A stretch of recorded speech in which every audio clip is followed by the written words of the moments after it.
the Pediatric Lounge, a podcast taking you behind the door of the physician's lounge to get a deeper insight into just what docs are talking about today. From the clinically profound to the wonderfully routine and everything in between.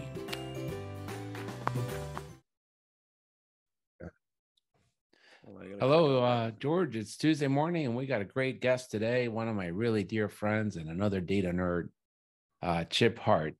Yeah. We're talking about no-shows, short-term capital, and autonomy.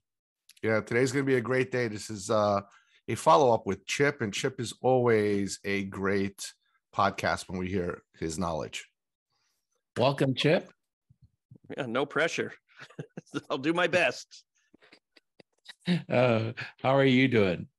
I'm doing all right. You guys are going to be really the first people I've spoken to today, except, my dog and my wife briefly. So we'll see. Well, you got to warm up my brain. And I see that you've got some pretty expansive topics to talk about. So this is going to be fun. Let's see what we come up with.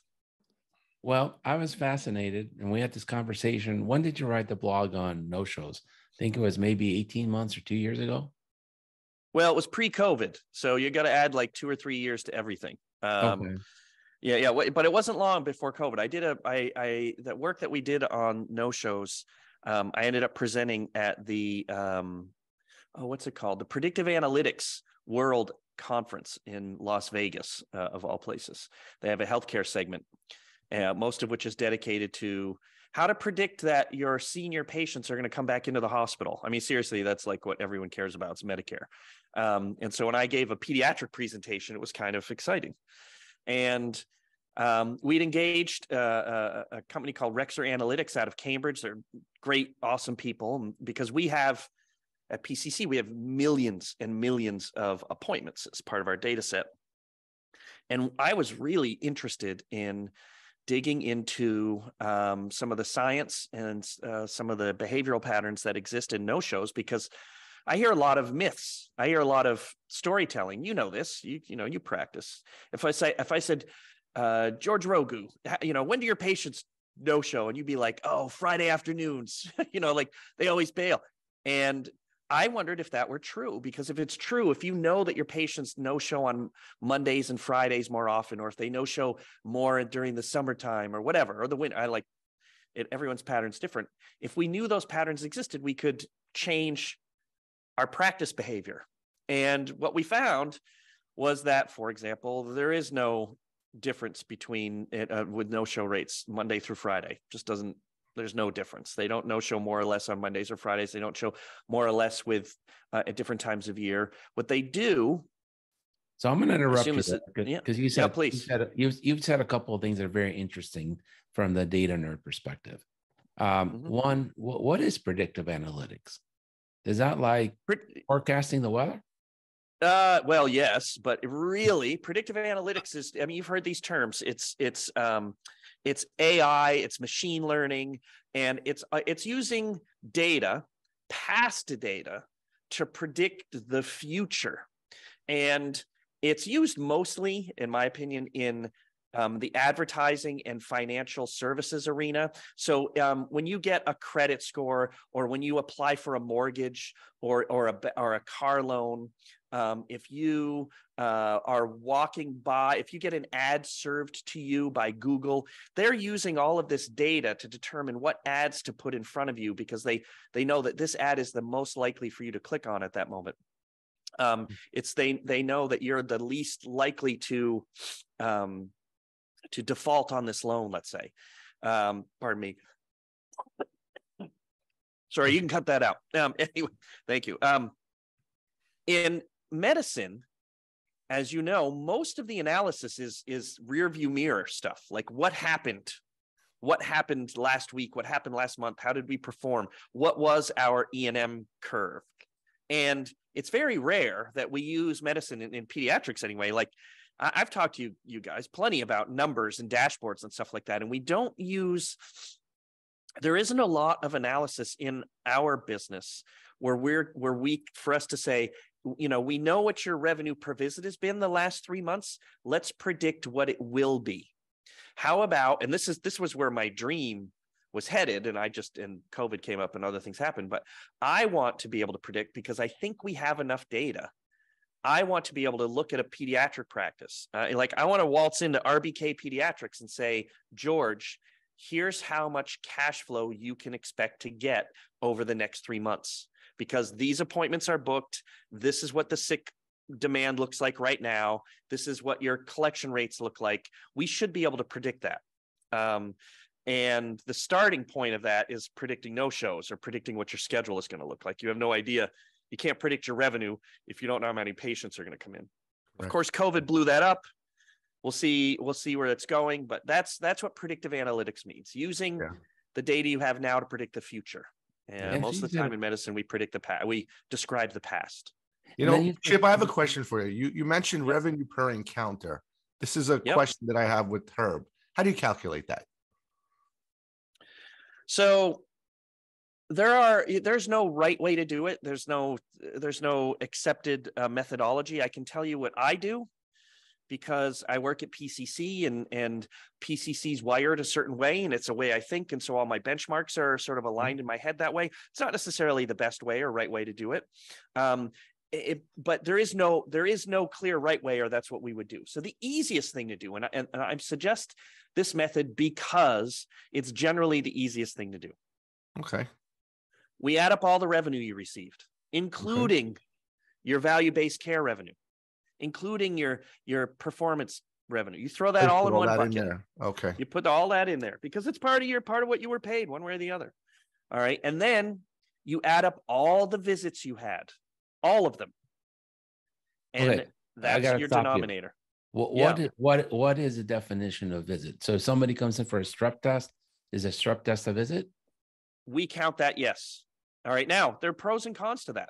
There are pros and cons to that. Now, the big pro is that, if you leverage the law of averages and you presume that behavior's somewhat, regresses to the mean over time, it's a consistent, as long as you're using the number for yourself consistently, it shouldn't matter.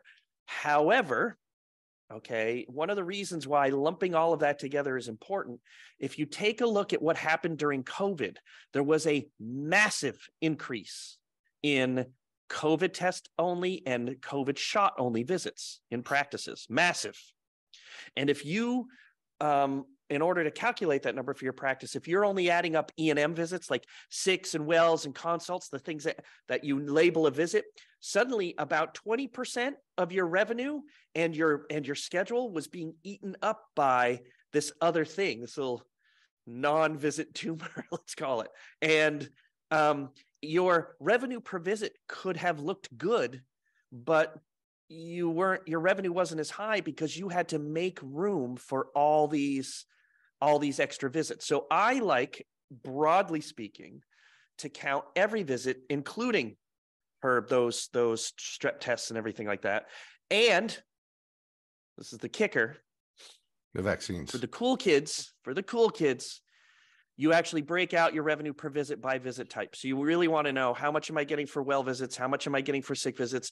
How much am I getting for, we'll call them like other types of visits. Those are telemedicine E&Ms. Those are consults. Those are in-hospital visits. They're much smaller. It's a very small segment of your, it's less than 10% of your. So before we go down deep into the weeds, because George and I have this constant argument, he thinks that revenue per visit means I take all the revenue you get into a practice, and then I divide it by all the CPT codes that I have for the year. Oh, not all the codes, all the office visits or physical visits. No. You say everything. So you put everything into it. So the strep test, the COVID test, the office visit, the vaccines, the admins. That's all in your revenue. I'm just saying, what do you divide it by? If you divide it by everything that you did, every CPT code you did, you're going to get a number probably in the 30s or 40s per 30s. CPT, Actually, it's funny because it includes immunization. Yeah, it'll be in the 30s, but you're right. So what I would tell you is, no, I wouldn't divide it by all your CPT codes, obviously. I think George is shooting for all your E&Ms. Either whether you count up what you would call a full visit, E&M, sick and well, those others, or you count all the appearances of a kid in your office that day, which is what we count at PCC. The most important thing, either method misses something. So if you use what I'll call the PCC method, which is to count every appearance of the kids in your office, as you're benchmarking yourself, remain consistent and use that benchmark, but then go the second step, which is to actually break it down by visit type. If you're only doing it for the chunk of E&M counters that you do, you might want to pull out all the revenue you get from those COVID only tests and COVID shots and strep tests, because then that revenue, if you don't you're counting revenue for a visit where you're not, the visit also isn't in the denominator. And so you got to pick one. When you're pulling out this data, then you're pulling it out from the schedule, not from you're counting how many people are scheduled, or I mean, how do you pull so it? that's a good nerdy question. And what I'll tell you is PCC doesn't pull it out of the schedule, because we're able to actually look at the charges and say, all right, we can calculate visits from the charges, because there is, in fact, at every single practice I've ever worked with, a difference between what's in the schedule and what gets billed. For good reason. It's not like mistakes are made, but even though that does happen, it's more like sometimes you charge things they weren't in the schedule. Sometimes a doctor does something and they didn't put it in the schedule. That happens for people who still go to the hospital, for example, or a lot of telemed stuff, especially at night. That stuff doesn't show up. And also there are plenty of visits, too many visits, that get scheduled, pardon me, and the patient doesn't show, but they're not marked as canceled, as missed. Or if there's a 0-minute appointment made for some purpose as a mark, it's crazy what people do. And so what we do is we back out and say, all right, we're going to look at everyone who got billed out today, and on any single day, any single appearance of a patient we will consider to be a visit. It's not perfect, but it's consistent. And then if we go the second step of breaking it down by visit type, where we actually say, all right, look for a 99391. Everything that happened that day, we're going to count as a 391. And what does that 99391 visit look like? I think that's the only way you can do it. What about the vaccine serums? Where does that get put? So personally, I count all the products. All right. And I realize that that's also imperfect. All right. Yeah. That's why, I mean, George, you may remember this from your dashboard days of PCC. That's why we have a revenue per visit with and without vaccines, because as a business owner, you have to include the vaccines. It's, for most of you, it's 25% of your revenue. All right. You have to include it. It would be weird not to make that part of your analysis. And you should be understanding whether or not you are profitable or losing money on the product. However, if you want to benchmark your performance against the rest of the country, where you have people in 90% Medicaid, you have people who live in universal states, you have to exclude the vaccine for all the other performance, because the vaccines absolutely sort of overwhelm or push out the ability for you to do the analysis. The other thing I'd add is that issue's only getting bigger, not smaller. 20 years ago, I never even thought about whether or not to include vaccines in the revenue, because it was 10%. And 10% is a lot, but it's not like it was a huge distinction among the practices. Just 10%, maybe even less sometimes. But now it's like 28 to 32%, 25 to 32%. And that wrecks all the numbers. I gotta keep interrupting you because I'm a data nerd. Please. But when you say 28 to 30%, you're talking about a practice that's mostly commercial. Because if you start talking about a practice that's 85% Medicaid, they're not, they're correct. You're totally correct. However, well, let me say this. You get remember, 50% of the kids in any given state in America are now on Medicaid. So a large practice that takes everybody is going to have 50, 60% Medicaid. They're not going to have 30% of vaccines. So the difference between I will give you the real numbers though. Okay. All right. So here's the thing. About 30% of PCC clients' volume is Medicaid. Okay. Right? And Now, just as an aside, when someone says I'm 30% Medicaid, you always have to say, is that dollars, is that visits, or is that patients? Right. Okay. And for us, it's 30% of their patients. All right. Okay. I'm off the top of my head. I can't tell you if that's 38% volume or 25% volume, but it's about 30% of volume by patient, active patient count. Okay. We obviously have clients who are at 95 and 100%. We have 12% of our clients are at 0%. Yes, 55% of the children in the United States right now are on Medicaid. However, a huge chunk of those kids do not have pediatricians, do not see pediatricians, or do not go to an independent practice. Huge chunk. They go to RHCs and FQHCs, and they see they see FPs and internists, and I mean, all that stuff is true. So our clients see 30% Medicaid, even with across all of our clients. Okay, even with that 30% Medicaid volume, and we have plenty of practices in universal states. All right, which is the same thing. Right. I believe vaccine product is in 2022 was about 23%. I am saying this off the top of my head, but it was about 23% of all the revenue our clients received. Okay. I'm going to circle back to this because this is another, we have somebody who listens to us in California, and she's phenomenal, Sabrina. And she says, you and George, the car talk of pediatrics. You remember that show on NPR? And I remember it very well. I love that car show. This is my Saturday to go show. George and I argue a lot about the numbers because I don't think he understands math.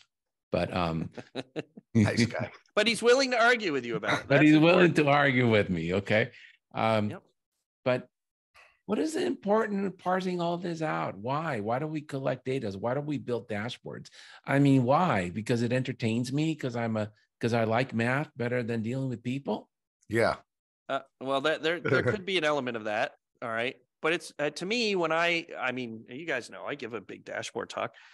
I tell people the same thing every time, and it usually clues them in. Would you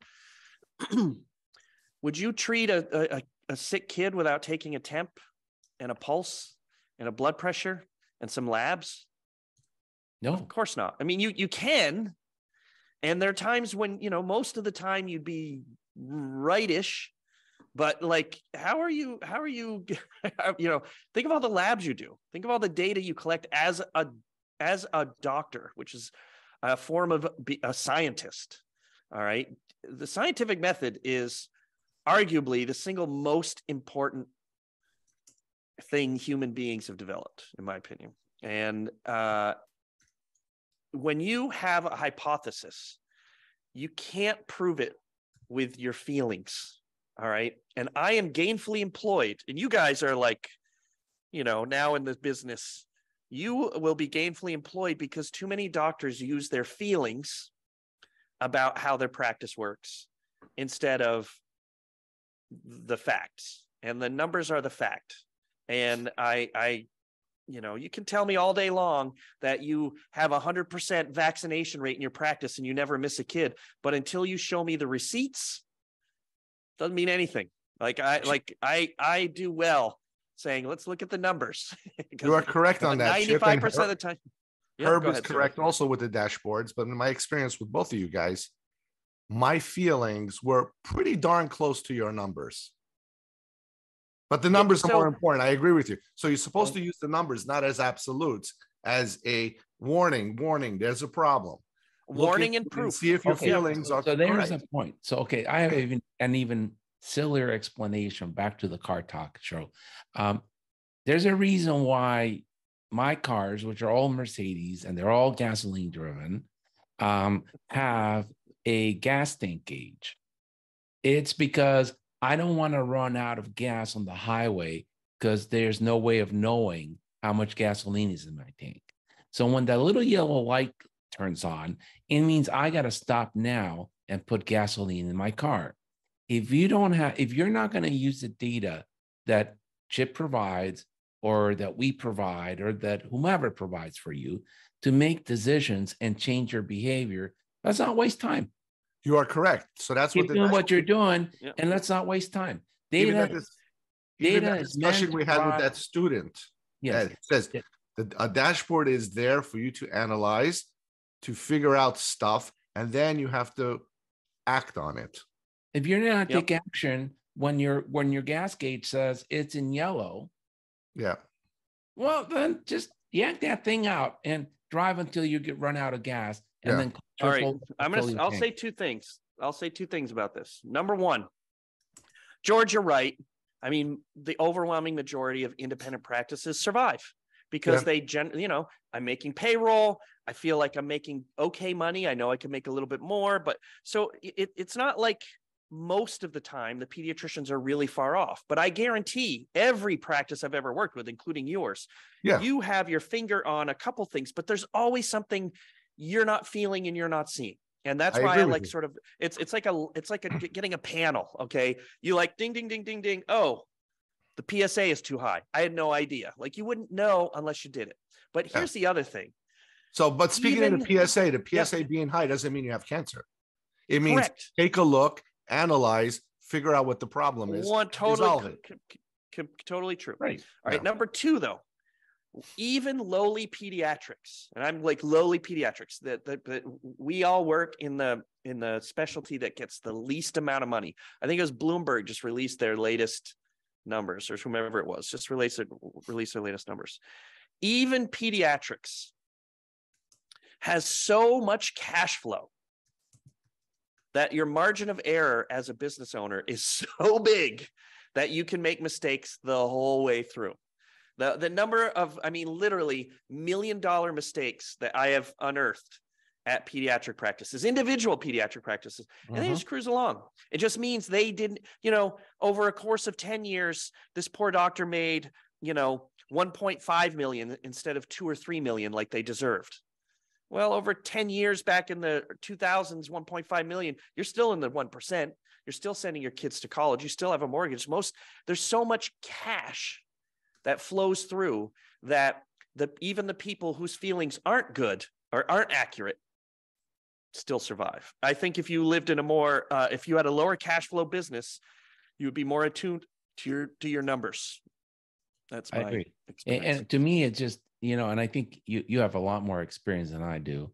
But it just, I've seen ophthalmologists, orthopedic surgeons, radiologists, pediatricians, and you walk in and they all have the same common problem: revenue cycle management.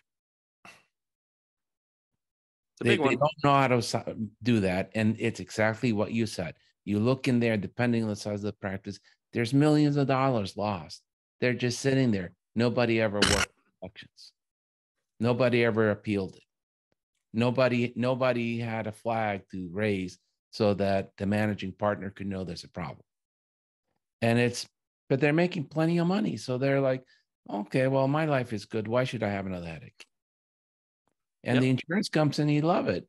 It's like, they're making money every day.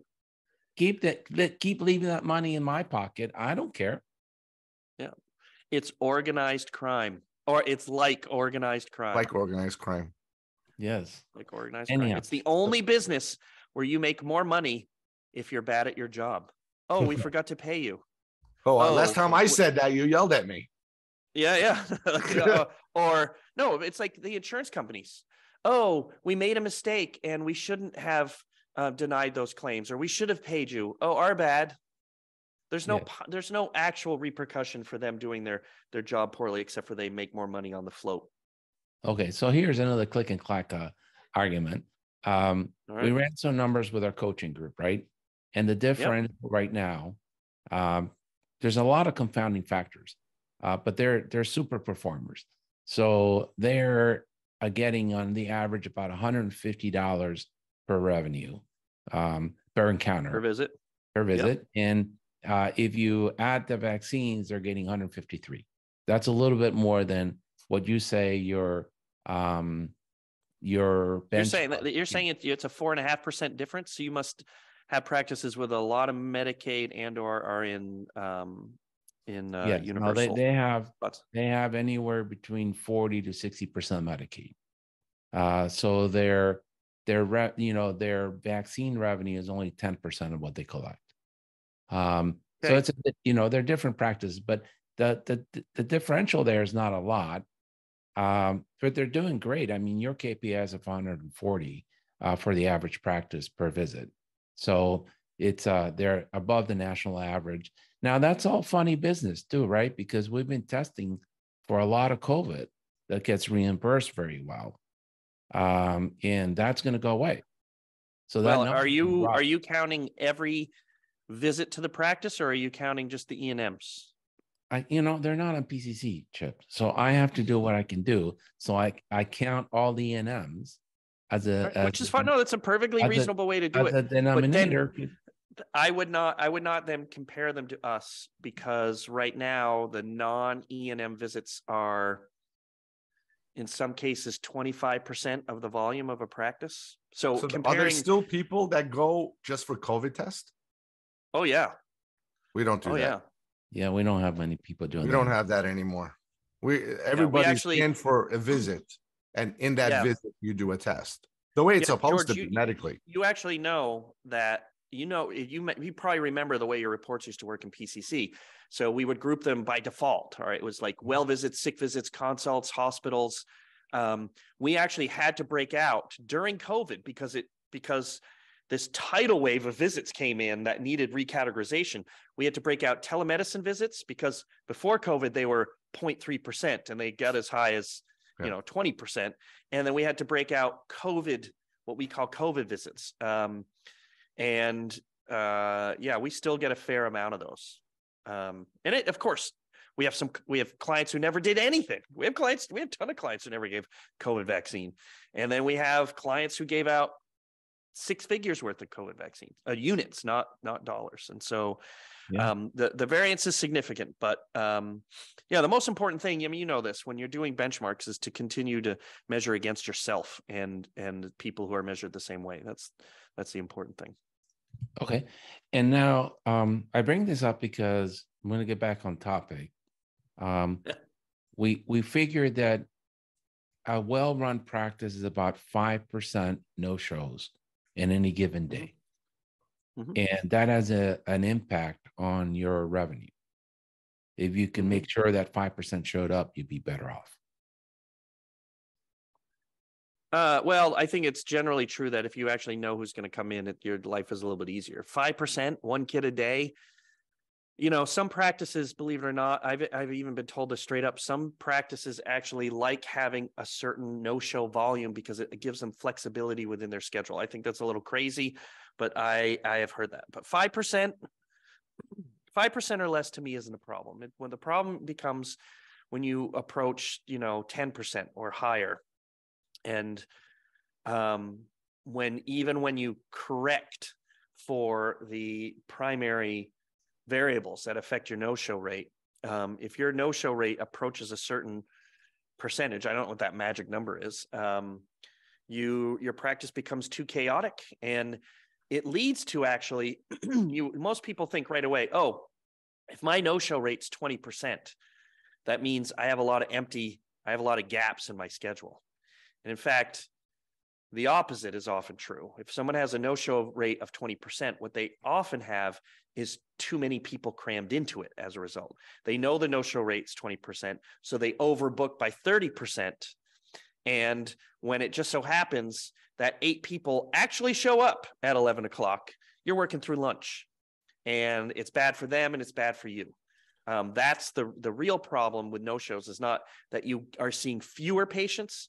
It's that you can't predict your schedule, and so you sometimes have too many, and you sometimes have too few. The patient volume in our clients with high no-show rates is higher than it is with the ones with low no-show rates.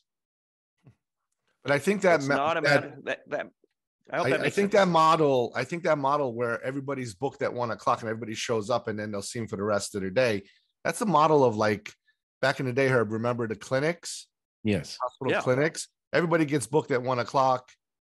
Everybody shows up around the same time. Half of them don't show. And then you have a full day. I don't think private practices actually do that model. I don't think so. Oh, there's absolutely some who do that. Yeah, really? I don't encourage it. No, I don't encourage it at all. But obviously some practices that may not be well run, some practices that are super high Medicaid, so they're acting like a clinic anyway, some practices. I mean, I am a very big believer that pediatric practices need to focus on preventive care. Preventive care is the heartbeat of your practice. And you can't focus on preventive care if you can't schedule it in advance. All right. That's like the whole purpose, is that you have a schedule, you have a calendar, and we need to do these things on a schedule. It's not on demand. It's projected.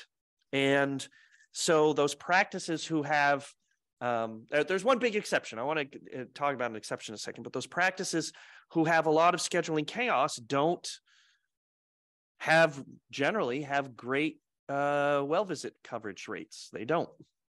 The one big exception is this. There is one big exception, and I've seen this work incredibly well, which is are those practices who do an early morning walk-in clinic. Mm-hmm. So I know some practices who are like very, very successful and accomplished pediatric practices with a high focus on preventive care. What they say is from 7 to 8 a.m., you just walk in, don't call, show up. And they'll crank through, a pile of kids in an hour, because those 7 or 8 a.m. things are, and they tell people this is for a fast acute visit. All right. This isn't for your 3 months of headaches.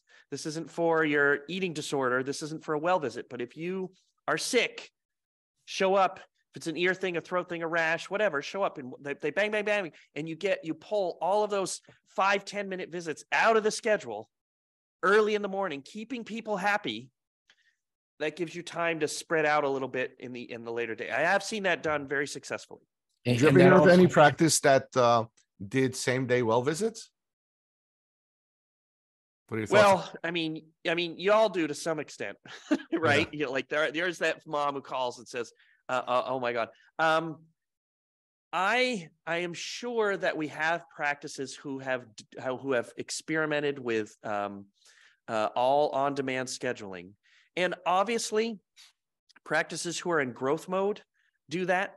The phone rings, you say, come in, and you're not actually filtering any visits. They'll do more of those. But an established practice, as a rule, has usually a couple week wait. You can't just waltz in today and get a well visit unless there's some,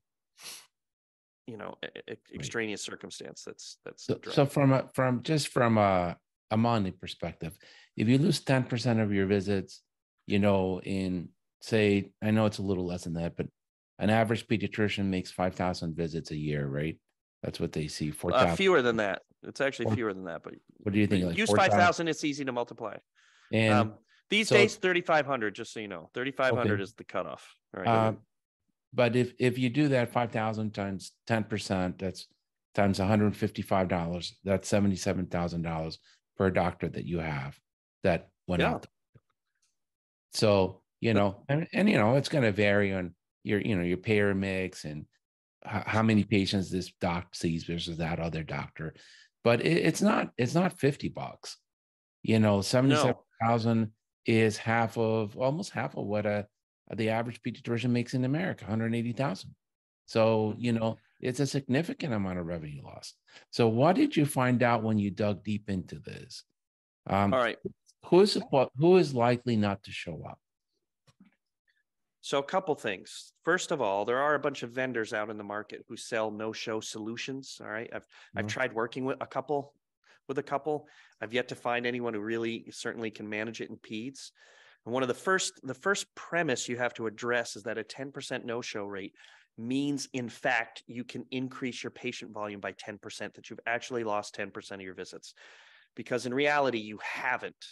You've overbooked your practice in order to have the volume that makes you get to where you want to be. I mean, that's just how it works. It's you're reducing chaos and you're creating predictability when you fix your no-show problem. You're not. It's in pediatrics, at least, you're not staring at empty slots as a rule.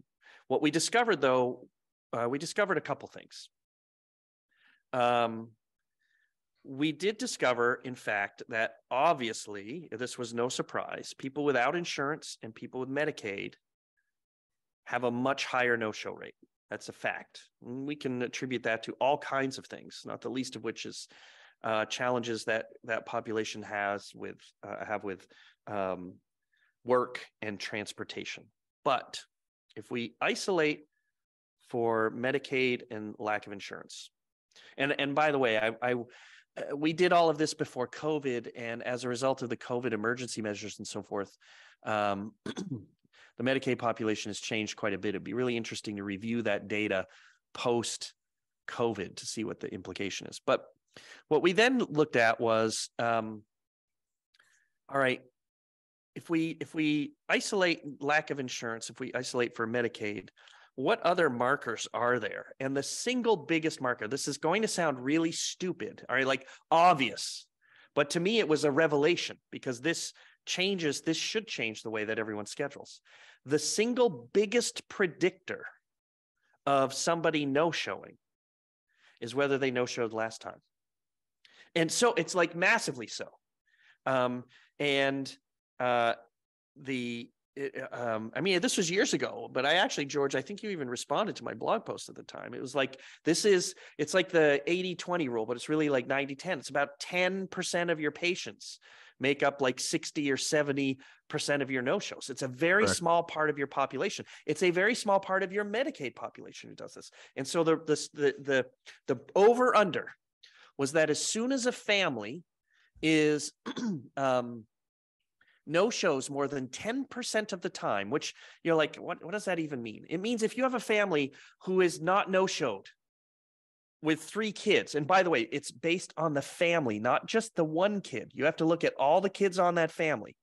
But if you have a family with 3 kids and they have shown up for all their visits for years and they had a no-show, that's not a good predictor of the next no-show. But if you have a family who no-showed at their 2nd visit or at their 4th visit, you need to put them on the high flyer or the low flyer list. As soon as a family no-shows, usually it's like more than once, but it's like no-shows for 10% or more, 9% technically, but 10% or more of their visits, then you should mark them and you should check with them leading up to the appointment in person. And what I mean by that is everyone here has reminder tools. Okay. Everyone here like has automated tools that text your patients and give you text reminders. And that works it helps a little bit, but every day you should look at your schedule. And if you have, all right, let's say you're a 5-doctor practice. So you have 200 kids coming in today. Just making that, oh no, 200 kids, that'd be way too many. Let's say you have 100 kids coming in today, 110 kids coming in today. If you have 10% of those families are the no-showers, your staff makes 10 phone calls in the morning. It's as simple as that. That will do more for your no-show rate than anything else. You know the 10 families. The odds of those other families not showing have everything to do with things those families don't know yet. Something happened at work. Their car got a flat. They overslept. They overslept. Yeah, but you two guys right now, you guys don't no show for doctor's appointments. But if you had a doctor appointment at 4 o'clock today, there are many things that could happen to each one of us before 4 o'clock that would cause us to no show. There's nothing anyone can do about it. And these people don't want to no show. But if George Rogu is someone who no shows half the time, or let's just say he's no showed twice already, you should call him this morning and get him on the phone. And you can make rules for those people. You can say, you have now no-showed twice, 3 times. You do not get to make appointments. You are same day only. Oh, I love that. So if you know this is a high-risk patient, they call and say, I want to see you. Because that's the other thing you found out. You're more likely to not show if the appointment is scheduled 3 days in advance or more. Correct. So no shows almost never occur for same-day appointments.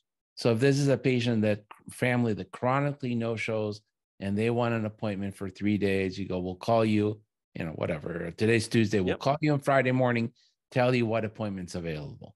See if it works. Yep. And if your kid is sick, you call us that day. We'll figure out how to get you in. Because for one kid, if you can make that, you do that for one kid. All right. And it's a Medicaid kid. Yeah.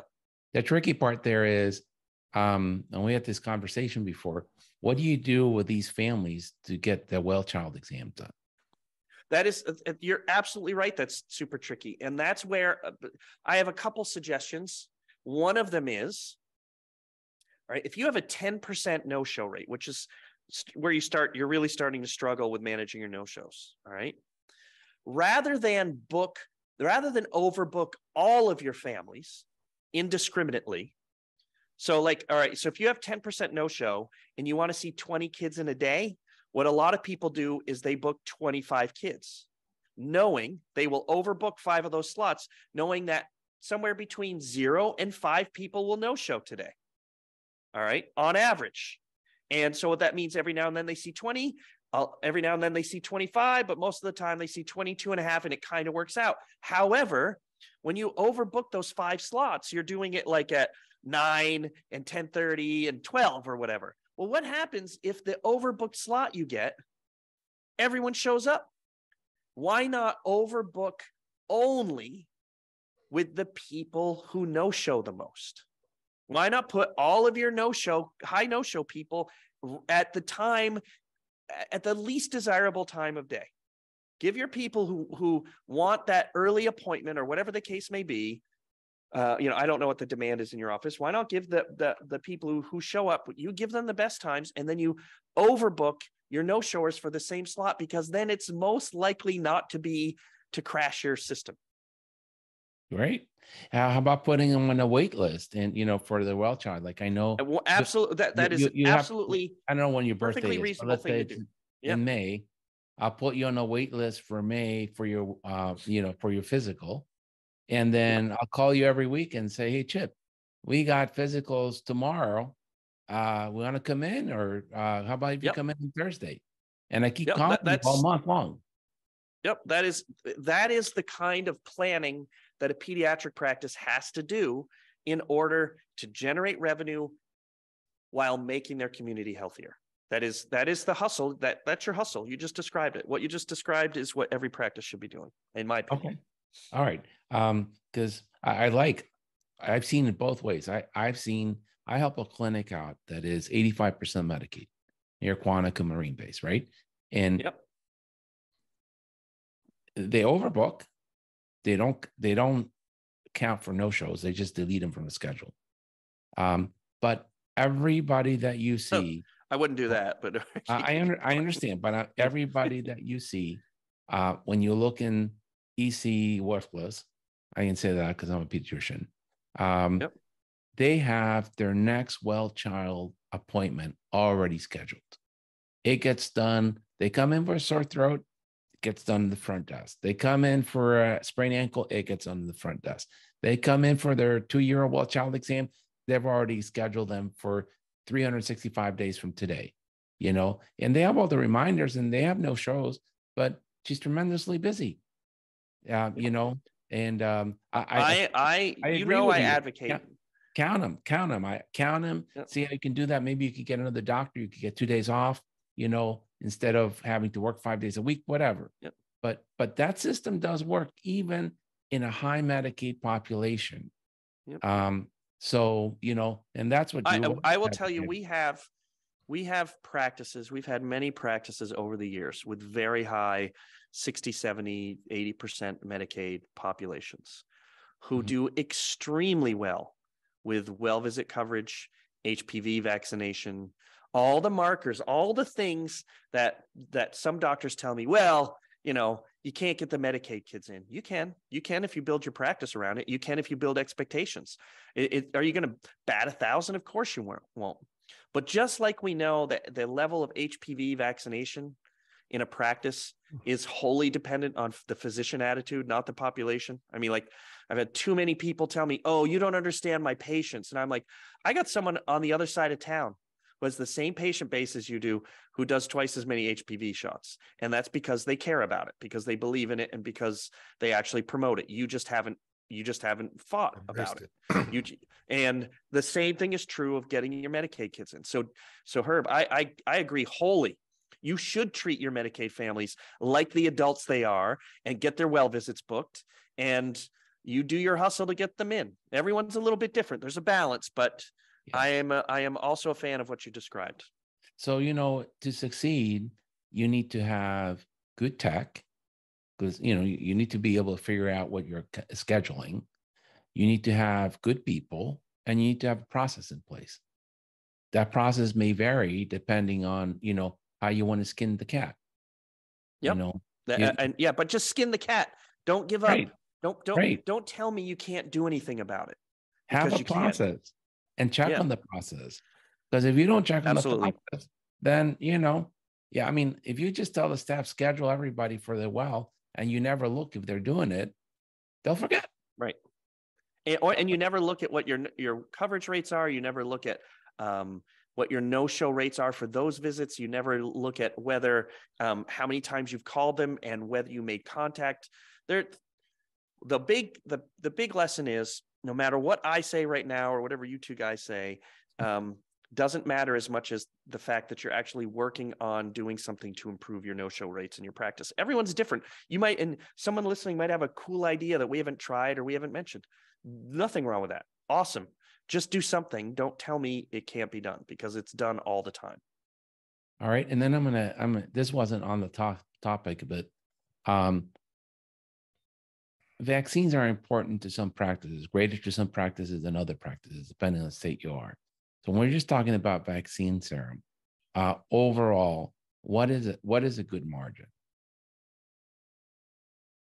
So that's a good question. The AAP's white paper and research on this is good, and I have no reason to disagree with it at all. I think you really want to shoot for 17 to 25% or 28%. So, of margin over your over what you paid. And so as a rule of thumb, I use 25%. Now, I know a lot of people who don't get anywhere close to 25%. And one element of the discussion that I don't think is I don't want to say well understood, but it's weird to me how people don't think about it this way. And I feel like I'm bucking the trend a little bit, or I'm sailing into the wind a little bit on this, and I don't get it, and I'm waiting for someone to educate me. But the bottom line is, you can't give the vaccine without the admin. So you can't do an analysis of a true full analysis of your vaccine profitability without including the admins. And the fact is, all right, this is not universally true. This is just generally true. The fact is, for whatever reason, the payers pay a decent profit on the administration most of the time, not all the time. Plenty of greedy, evil examples, but on average, right, with payers paying, I can look up what our numbers are right now, but payers pay about $20-25 on average for a 90460, and they pay $10 to $15 for a 90461. All right, you give that MMR, and if you're breaking even on the MMR product, but you get $20 plus 12 plus 12, okay, it didn't cost you $35 to administer that vaccine from beginning to end. It didn't. All right. If you combine the profit of the admin with the profit or not of the product, you will, generally speaking, I think pediatricians fare well. Of course, your mileage may vary. Like, I know practices who get screwed by this stuff, but I know practices for whom vaccine business is, without it, they would be in big trouble.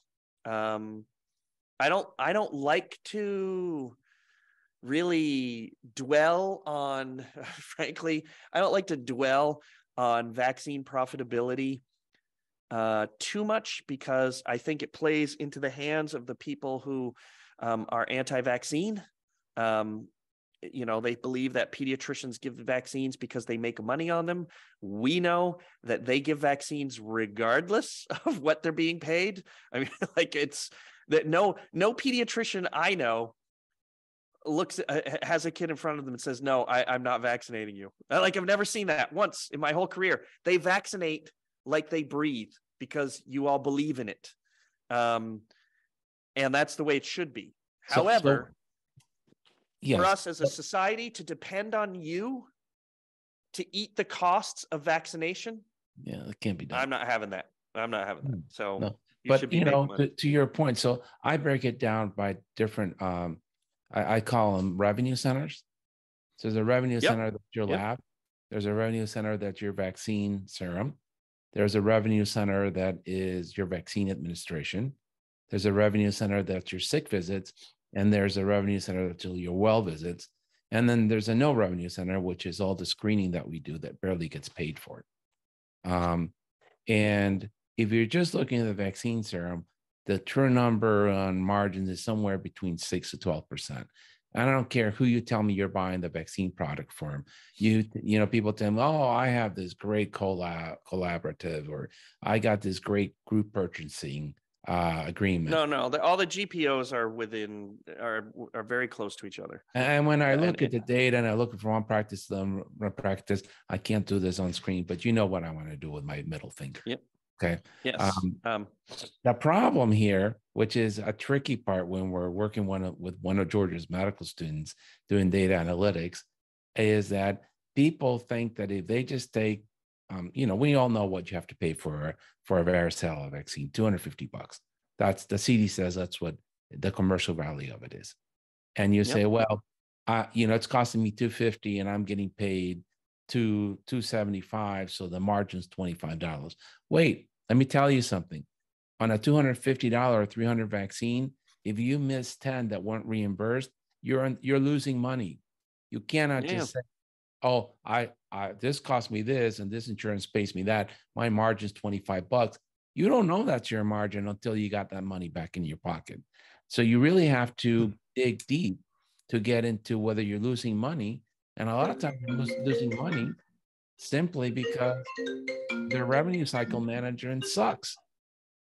And they didn't get paid for the things they gave. I wholly agree. I don't know if you've seen it on my blog, but I built a little IMS analysis tool specifically to do this work. And one of the things I learned, all right, I used to really be into going through the costs of the different elements, because the part that people don't understand, that when you're talking about vaccine product profitability, okay, you have the expense of getting the vaccine into the fridge, and then you have the expense of getting from the fridge into the kid. The fridge into the kid is the admin part. But all the work that you have to do to get that vaccine into the fridge, the time spent talking to the GPOs and figuring out which one you want, the time spent ordering, inventory management, you know, the losses from dropped or broken vaccines, or ordered vaccines that can't be given, or unpaid vaccines, or you know, I actually have compiled a long list. That expense is often overlooked.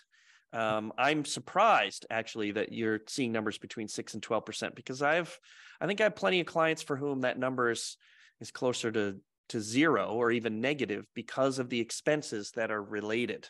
And I think it's made worse. I don't think it's made worse. I know it's made worse when you have a practice that does VFC and private stock, because you have additional overhead you have an additional refrigerator often, all right? Or, you know, you certainly are managing stuff differently. You have two sets of inventories. You are getting audited. Because the VFC program is punitive more than supportive as a rule. I think there are two or three. I agree with you that looking at these different cost centers is a really important way to look at it. Personally, I combine the admin and the product because you can't do one without the other.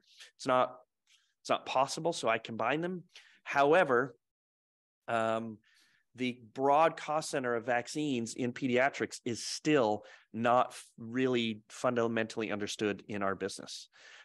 Independent practices deliver the overwhelming majority of vaccines in this country, yet no one really quite understands what the chain is, the financial chain of that.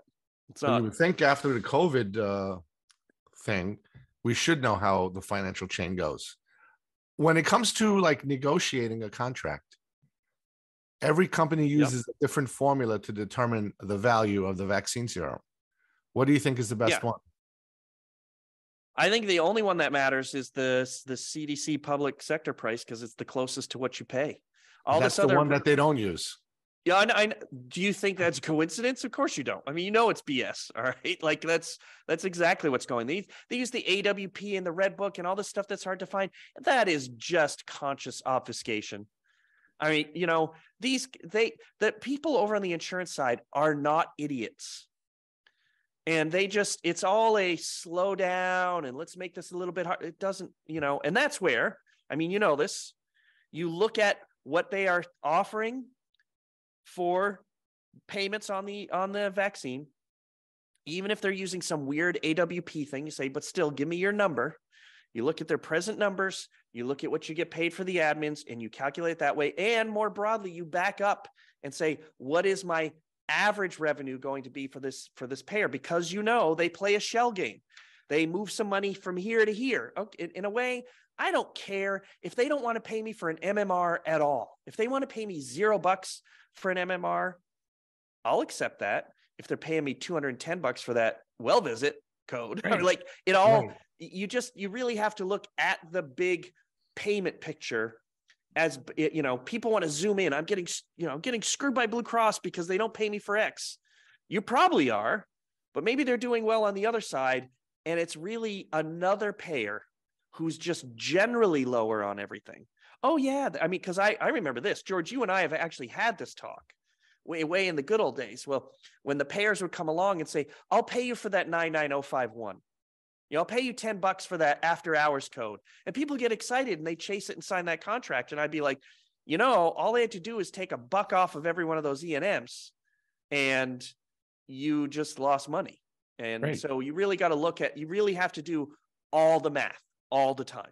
And you got to concentrate on your bigger revenue centers. And that's where you concentrate your negotiation. The other one really, you know, the other stuff becomes, yeah, okay, it's icing the cake, but, you know, I've already had the cake. Anyhow, so just to recap here, it doesn't matter what GPO you're using. You're probably not going to get more than $1 here or there on the vaccines. You should you should be measuring, you know, what your vaccine serum profitability is with or without the admin fees. Just so that you have, and then you have to break it down by commercial and Medicaid, because obviously you're not paying for the product on the Medicaid side.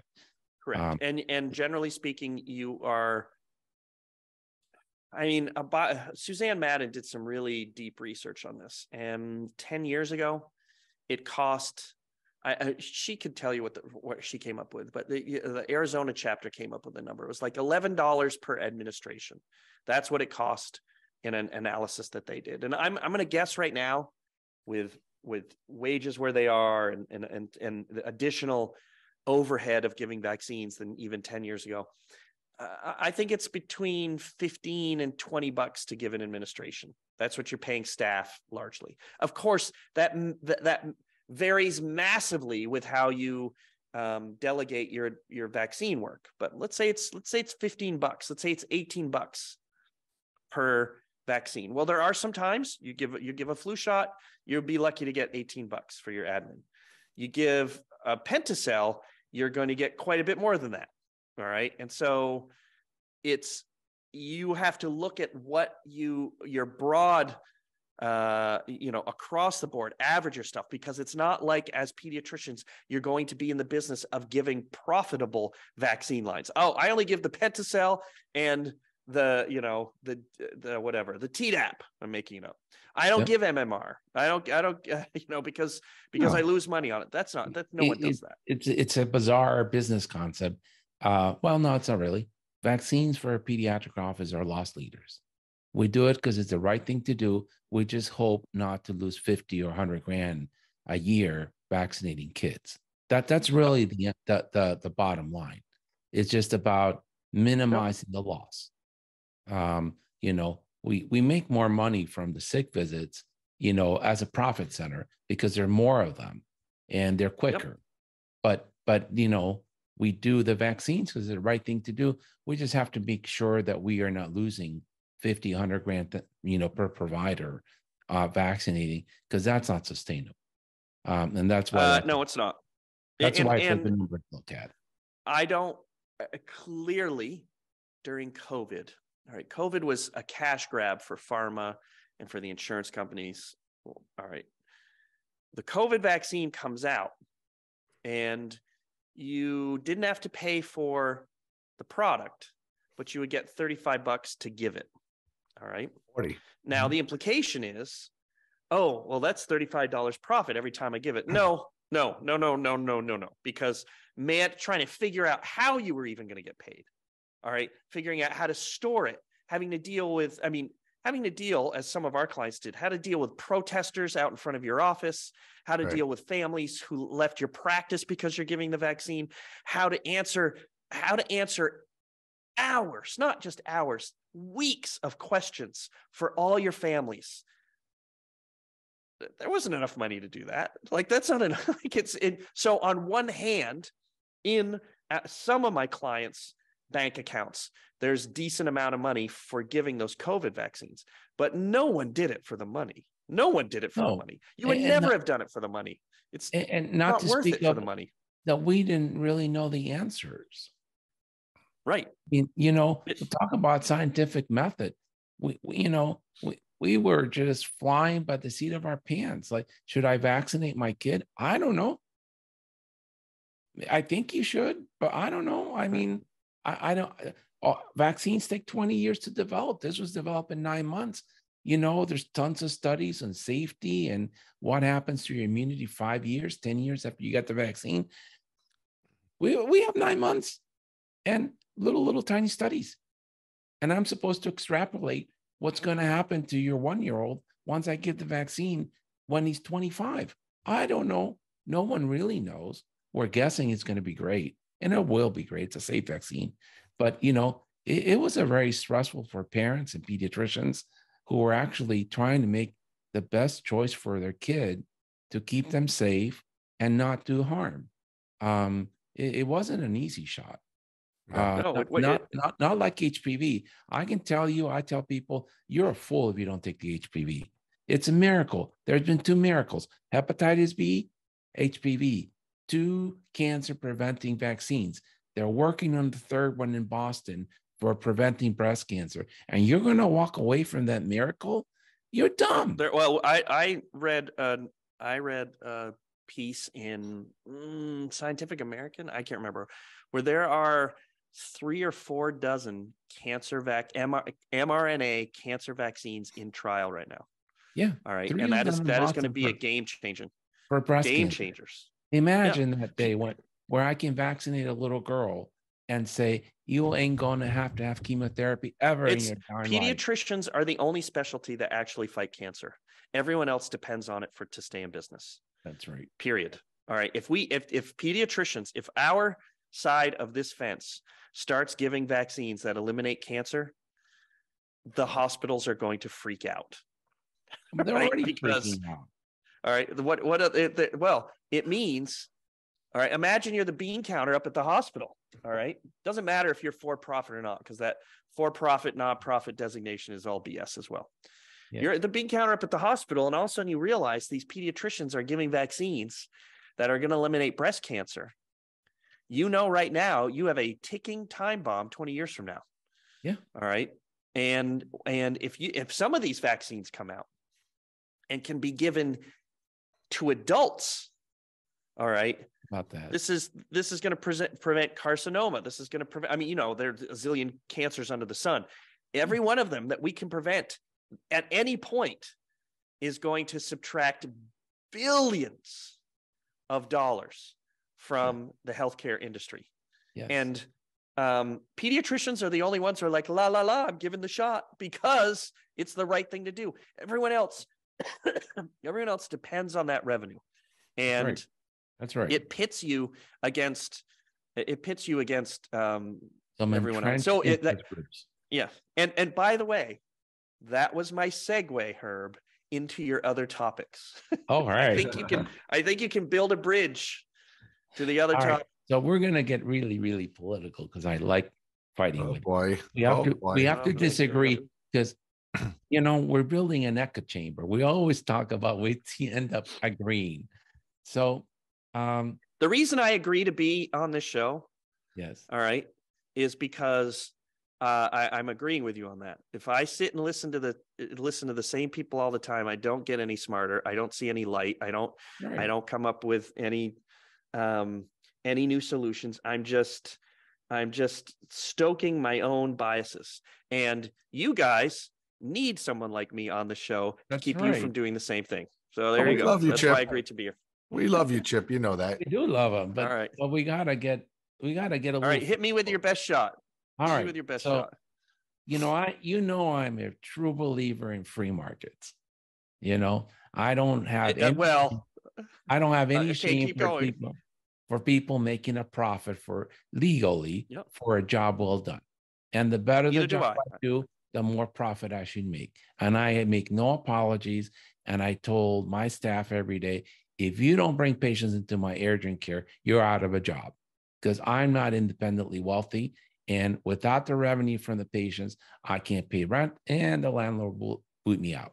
Okay. Yep. So I'm a big believer in allocating capital where it can make the most money. That's what I'm with you in investing. Yep. So why is private equity, or what I call short-term capital, the death of the community-based physician?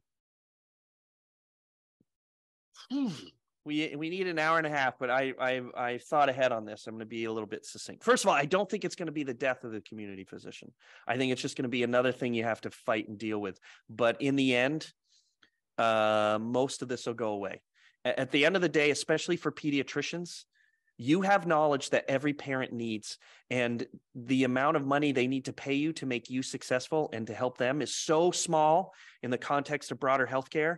I mean, in a typical pediatric practice, all right, George's big practice, George, do the math for us, report it to your people, add up all the revenue you generated last year and divide it by your active patients. It's like $35 a month, $40 a month. I bet I'd be surprised if it's that high. All right. It's nothing. Most parents can afford $500 a year to cover all their child's care. I mean, because they're paying $15, $20, $30, $25,000 in. So again, why is KKR bad for community? So I'm going to get there, but I want to establish that if you're good at your job and you stay organized and communicate with your friends, this isn't a threat. It's just a big pain in the ass. Okay, that's number one. But number two, here's why. This is I can summarize it with this. Okay, because you open up with like, hey, I'm a capitalist and I believe in the use of capital and free markets and so forth. Yes. However, there are exceptions. There are things that the invisible hand does not do well. The invisible hand, no matter how libertarian you are, does not build good highways and healthcare systems. It doesn't build libraries. There are certain things of community or individual benefit that it doesn't do well. And this is it. I boil it down to this. I believe deeply in my heart, quality healthcare doesn't scale. Primary care doesn't scale. Primary care, you two know this because you do this for a living. You sit down in front of a family, in front of a mom, and you talk to her about her 3-year-old and the developmental changes and what's coming up and so forth. That is a relationship between you and another person. You can't scale that. You can't have that conversation with a mom and at the same time have it with 10 other moms every time. And the way that PE guys think, and I have spent a lot of time in this space, especially recently, okay? I get calls, I am not exaggerating, I could show you my calendar every day from these guys because they are in this market right now, asking me about certain vendors, asking me about buying up practices. They are constantly doing this. And the way they look at it, I have relatives in this business, okay? And they come in, they talk to me and they say, why don't you just get all the pediatricians and you put them together? And what you hear very quickly is the classic private equity roll-up vision. The LBL. If you got all get all the pediatricians and you then sell it to the next person up. And you sell it to the next person up. And I have yet to hear from a single one of these people. So explain to me how If George were to sell his practice, he's not working for United Healthcare in 3 years. Explain to me. Because that's George's first circle of hell. Is it not? Like you working for United Healthcare or whatever, or CVS, because that's where this is all going. And I believe, and I thought about this, why doesn't this work? Why is this a bad idea? And it's a bad idea because there is an art to medicine, and you cannot tell these doctors who went through med school, sat at the front of their classrooms, who got straight A's mostly, okay, maybe not all A's, but you got good enough grades, you went to med school, you worked your ass off, and the one person you trust to do a job right is you, and you're going to listen to someone who doesn't practice medicine in another state about what's culturally appropriate or socially appropriate or appropriate right there in the middle of that exam, how you're supposed to do cookie cutter work. It doesn't compute for me. You can do that if you're building widgets. You can do that if you're selling insurance. You can do that if you're a muffler company, but you can't do that with human relationships. It doesn't scale. So that's why, to me, at the end of the day, what is going to happen is these PE guys are coming in and they are buying up, and we know who they are. We can name them. All right. Yeah. They are buying up these groups, and they are going to sell to the next biggest fish.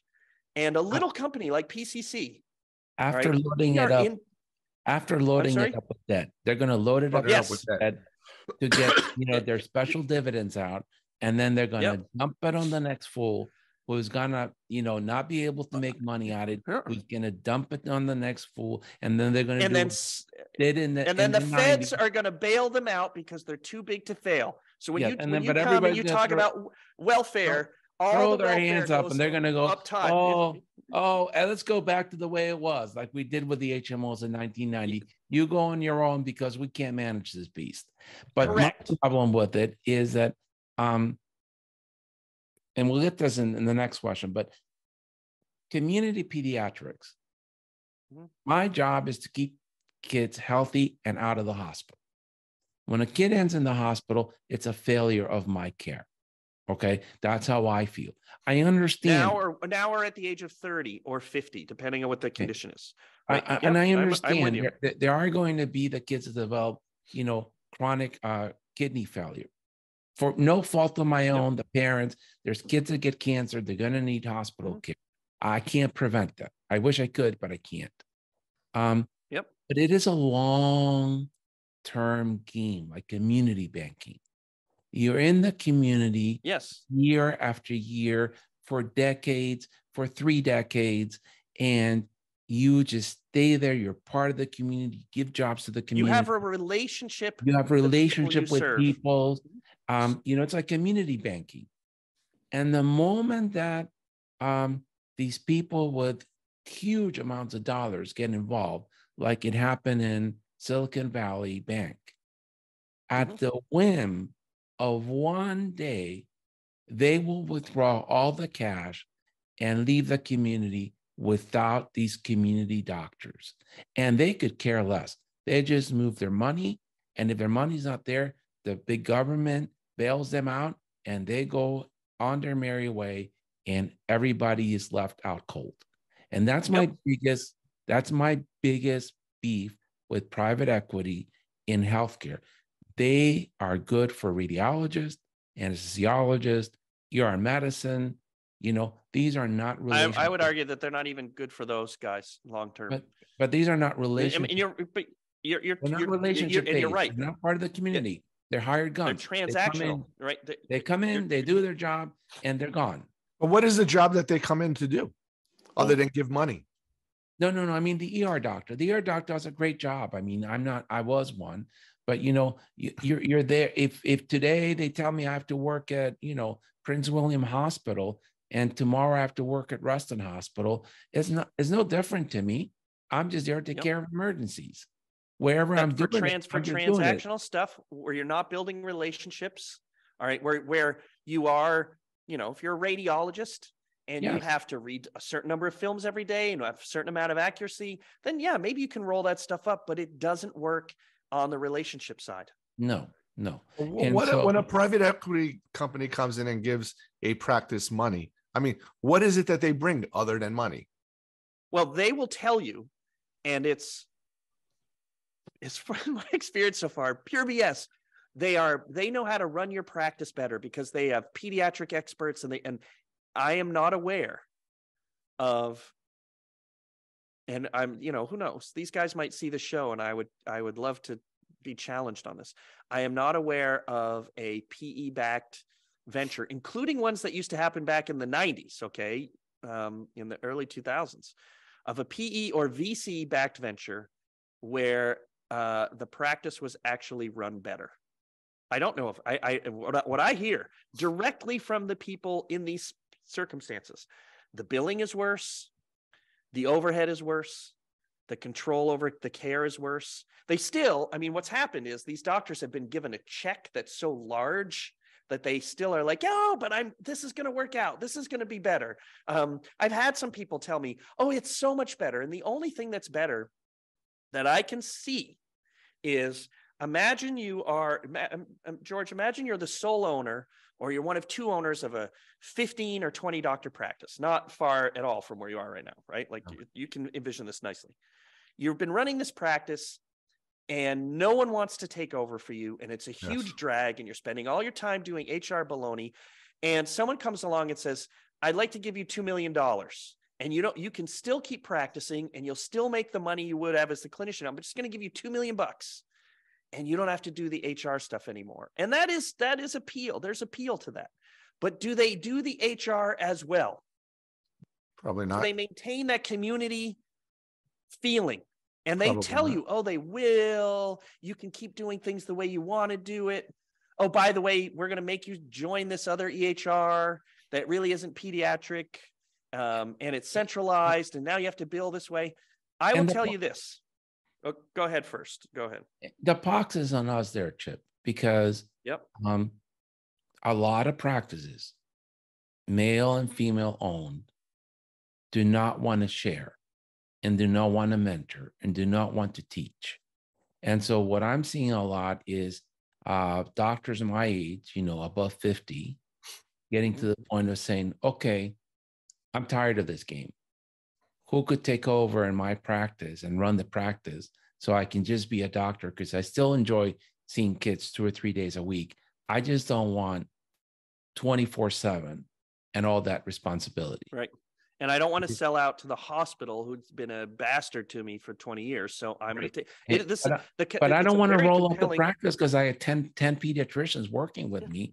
And none of the younger pediatricians want to step up. Why? Because we didn't coach them. We didn't get them into a coaching group. We didn't send them to Poly's, CPE. We didn't nurture them. We didn't give them responsibility. Hey, you know what, Chip? You're the young guy in the group, but you're going to be in charge of revenue cycle management for you've control freaked out this whole time and not given them space to grow.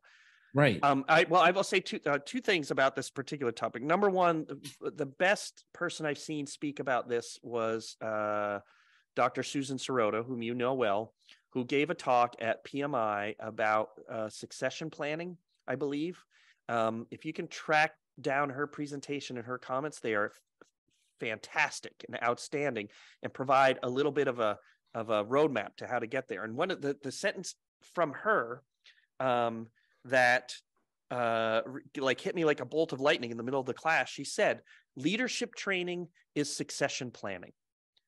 And I was like, oh my God, she's probably said that 5 times in front of me in different talks. And it never dawned on me that and I think leadership planning is succession planning is exactly what you were saying, Herb. So that's the first thing. Track her down, get her content. The second thing is, I don't blame primarily the existing practice owners for this problem, because the practice owners before you, all right, George can think back to his previous practice owners, were way worse. Okay. They were worse. Who I really fundamentally blame for this change, because let me back up. When people tell me, all right, it was harder in my day, kids today don't want to work, I don't believe any of that stuff. All right. Humans are humans. Human nature has not changed ever. All right.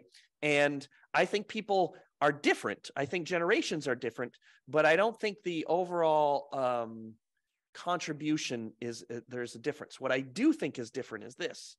Every single one of those kids, because they're kids to all of us now, every single one of those kids coming out of residency for the last 5-10 years, and every one of them coming out this year, has been told by the residency programs, you can't go into independent practice. Independent practice is dead. You can't do it. You have to be an employee. The residency programs are churning out employees, and it takes them 4, 5, 10 years in practice to realize, oh, I can do this better. I can do better than this. And they've had the entrepreneurial option squished out of them.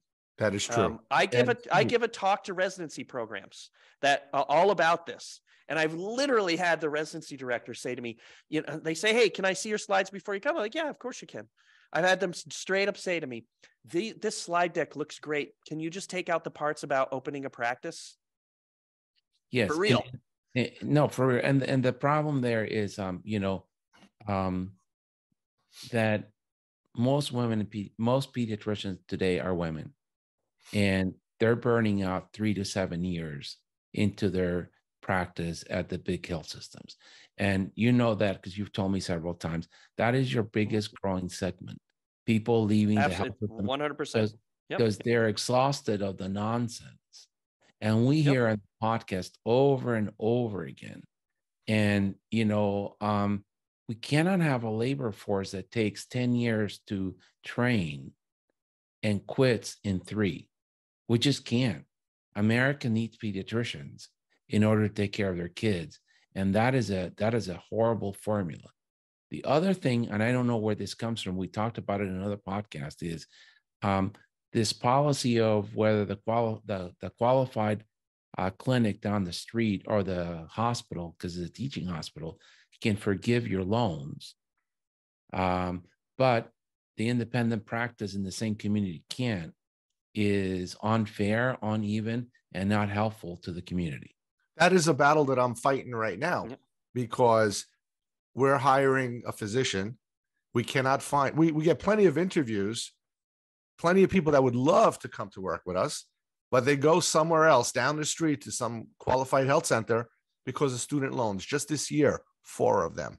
So I am trying to appeal to New York State, because we have about 60% of Child Health Plus and Medicaids. We service the same population of people. I have a doctor in the queue, and I am hoping and praying that she will get loan forgiveness, because if that happens, then it should be easy. They level the playing field. But deep down, gut feeling tells me that you're a private organization. It doesn't matter. Okay, so one of the things, one very successful strategy that some of our clients have been employing. All right, for years, you're looking for new docs. You're trying to pull people right out of residency. They learn, don't fish in that pond. Go to the people who are 5 years out of residency for the very reason that you're pointing out. They're burned out in this program. They're having to hit crazy numbers. They're treated like robots. And the other thing that happens, and you know this, they get overpaid and subsidized by these hospitals in particular. And then at some point, the hospitals say, "Oh, we're not paying like this anymore." They get you caught. I've got to. And frankly, what happens is a lot of these residents, they get 5 years out, they get 8 years out. They've paid off their loans. Their kids are of a certain age. Now they want to do their thing. PCC's new client roster is filled with women who have left a large healthcare system or employment model to start their own practice, sometimes in groups, because for all the reasons you've pointed out, they start out too much in debt to open a practice. So they go work for someone long enough to collect enough money to start their own gig, which is a model employed by a zillion other industries. All right. There's nothing that wrong about it. It's just that you can't expect to go get residents who want to hop into a private practice very often these days.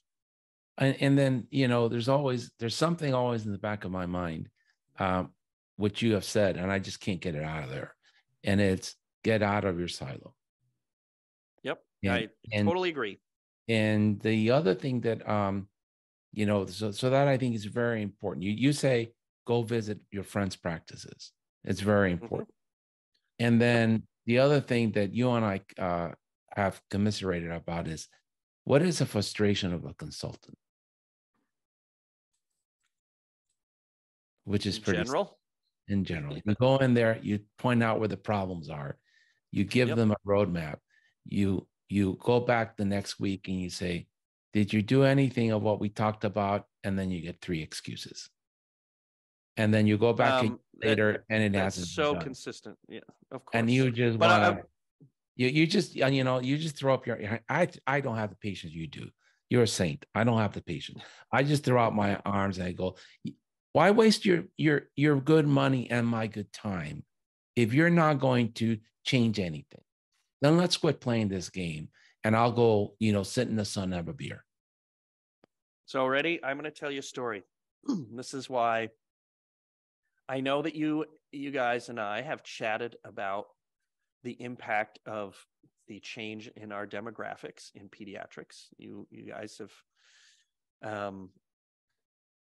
shared your thoughts with me about what it means to be a male in pediatrics versus a female in pediatrics. And I will tell you about the time it rang a bell for me. Okay. And this changed my view of how I work with my clients. So I have a client, solo female pediatrician, got a lot of those, right? And I knew I was going to be in her town in a couple of weeks. So I gave her a call. She said, I'd love to meet with you. Come see my practice and do some consulting for me, or just, what we call it at PCC. It's not always a formal agreement, but I come in and help people do things. And so I sent to her, I said, all right, I've looked at your numbers and I see what's going in your practice. And I sent her a list of like 10 things. Here's what I want you to work on before I get there. So I got to her practice. She's got a cute little practice. It's nice. And I sat down with her and I was like, all right, let's go over your list. What homework did you do? And she was like, oh, I really haven't had a lot of time to get to the homework. And my initial gut reaction was, there's just a little brief thought in my head was like, oh, all right, this isn't someone who takes it very seriously. This is not someone who is going to engage me with my consulting. Because, pardon me, as a consultant, I love it. Just like when you guys have a good patient, you have a mom who comes in and takes notes and asks questions. That's not an annoying parent. That's a good parent. Like when they are like receiving your wisdom, right? And so I like it when I'm a consultant, when they engage me on what I'm doing, right? And better. There's nothing better than see a kid that got better. Exactly. Okay. So here I am in front of this doctor who's not refusing my advice, but just sort of not working with me on it. All right. And I'm just like, all right, I'm just going to have to lower my expectations. And all of a sudden I'm sitting there and this little girl, I don't know how old she was, 4 or 5 years old, walks through the room, went in one door and out the other door. And she looks at me, she's like, I'm sorry, my daughter had, I don't even know, pink eye, ear infection or something. She couldn't go to school today, so I had to have her here at the office. And I don't know why I suddenly got the insight, but I realized suddenly, oh my God, I am a jerk. Because as a consultant, I was giving her advice the same way I've been giving advice for 30 years, which was to assume a couple things. I assumed that she wanted to maximize her revenue and grow her practice and make as much money as she can. I assumed, like most of the practices I've worked with historically, that it's that this doctor, this managing physician, has staff he can delegate things to. And what I'd done is I had given her a list of homework in the same way I would give George a list of homework. Because if I give George 5 things to do, and I'm going to meet with him in 2 weeks, he's going to execute on some stuff, and he has people who will execute for him. And George may, I don't know what he's doing right now, but George, I can assume, wants to maximize his revenue because he's running his business like a business, right? And I say that with admiration, okay? And I'm sitting here and I'm like, that's not what she wants. She's not trying to grow a practice and have 5 NPs and go to a second location. She wants to take care of her community, make enough money to pay the bills, pay her mortgage, and maybe send this girl to college, right? Presumably, right? And she wants to have dinner with her family at night. And there is nothing wrong with that vision, that ambition. That ambition is amazing. And I realized I didn't need to send her 10 things that had to do with like how you're going to fight Blue Cross or whatever. I needed to send her 1 or 2 things that I had prioritized for her and give her a better path to get there. I dumped my assumptions on her, and I realized I have to adjust my teaching and my delivery to reflect the difference in who my customers are today. Just like if you march into every exam room and you explain the importance of whatever, eating wisely to the families the same way every single time, and you're confused why some of them still are obese, well, who's the fool? Right. You know? And so right. I walked out. I've identified her more than once in like, I've said this out loud before, but I don't think she has any idea. Like, I walked out of her practice that day saying, wow, I need to change the way I do things. And so when you ask me, what's my frustration as a consultant? One of my frustrations as a consultant is absolutely the one you've described, which is where I am giving advice and it's bouncing. All right. And yes, sometimes I know it's because that person doesn't want to face up to a mistake or face up to having done something wrong. I'll give you an example in a second, because I know your listeners like something juicy. Okay, I'll give you an example in a second. But it's really, the frustration is that I haven't done my work. I didn't do my work right so they could hear me. An example, though, sometimes it isn't me, all right? Sometimes it is not me, just like sometimes it isn't you as the doctor. I was working with a practice. So I wrote I just put this out on my blog like yesterday, 2 days ago. I updated the vaccine admin analysis tool. It's a real, Herb, I've seen you do your own version of it, all right? Where I look and I grab all the vaccines and all the admins and I add them up, because you should have this many primary admins and this many vaccines. Those 2 numbers should match or be really, really close, 99.9% accurate to each other. Yes, you got to leave VFC over here if your VFC doesn't let you code right.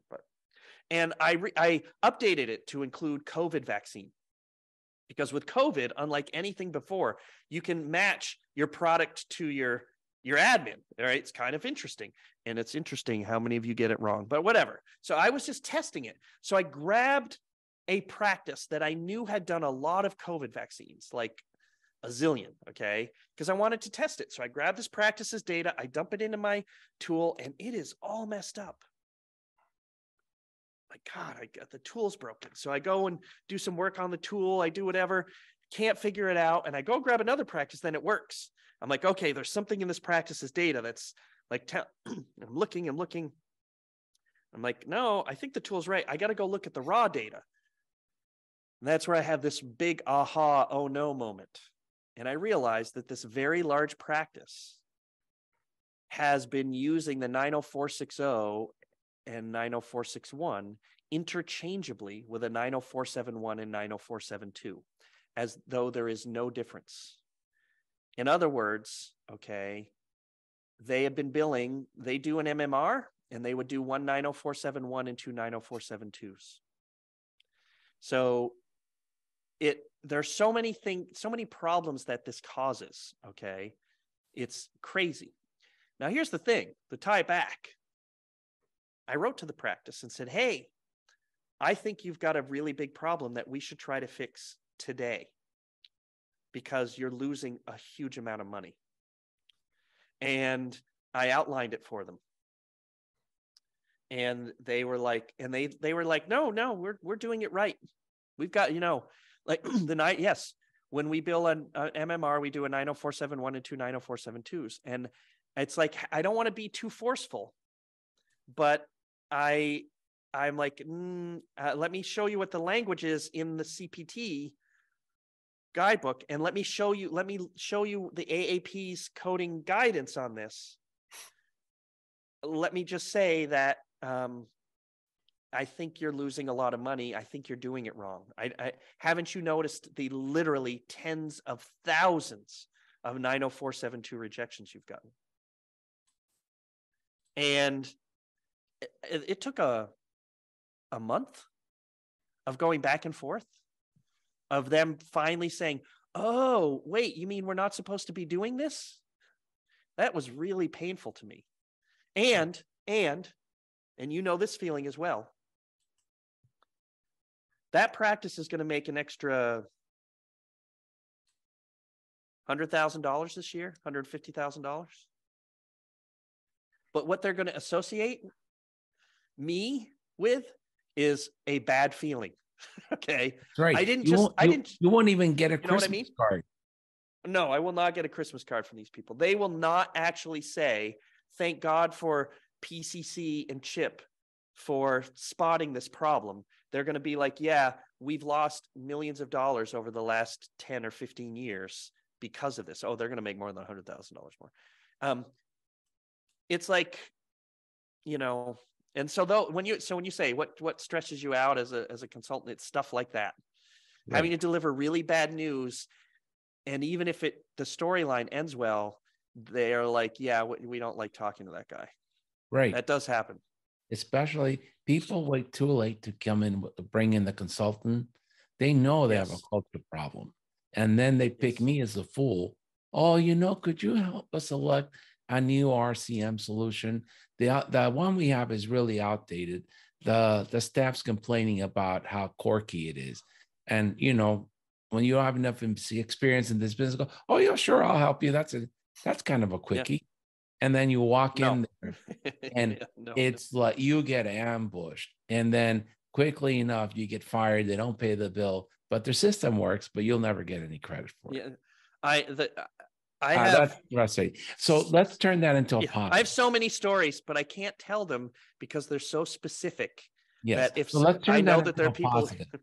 Let's turn that into a positive because we rag on the new generation, right? But I think the new generation has some things that we didn't do right. They're more likely to collaborate with each other.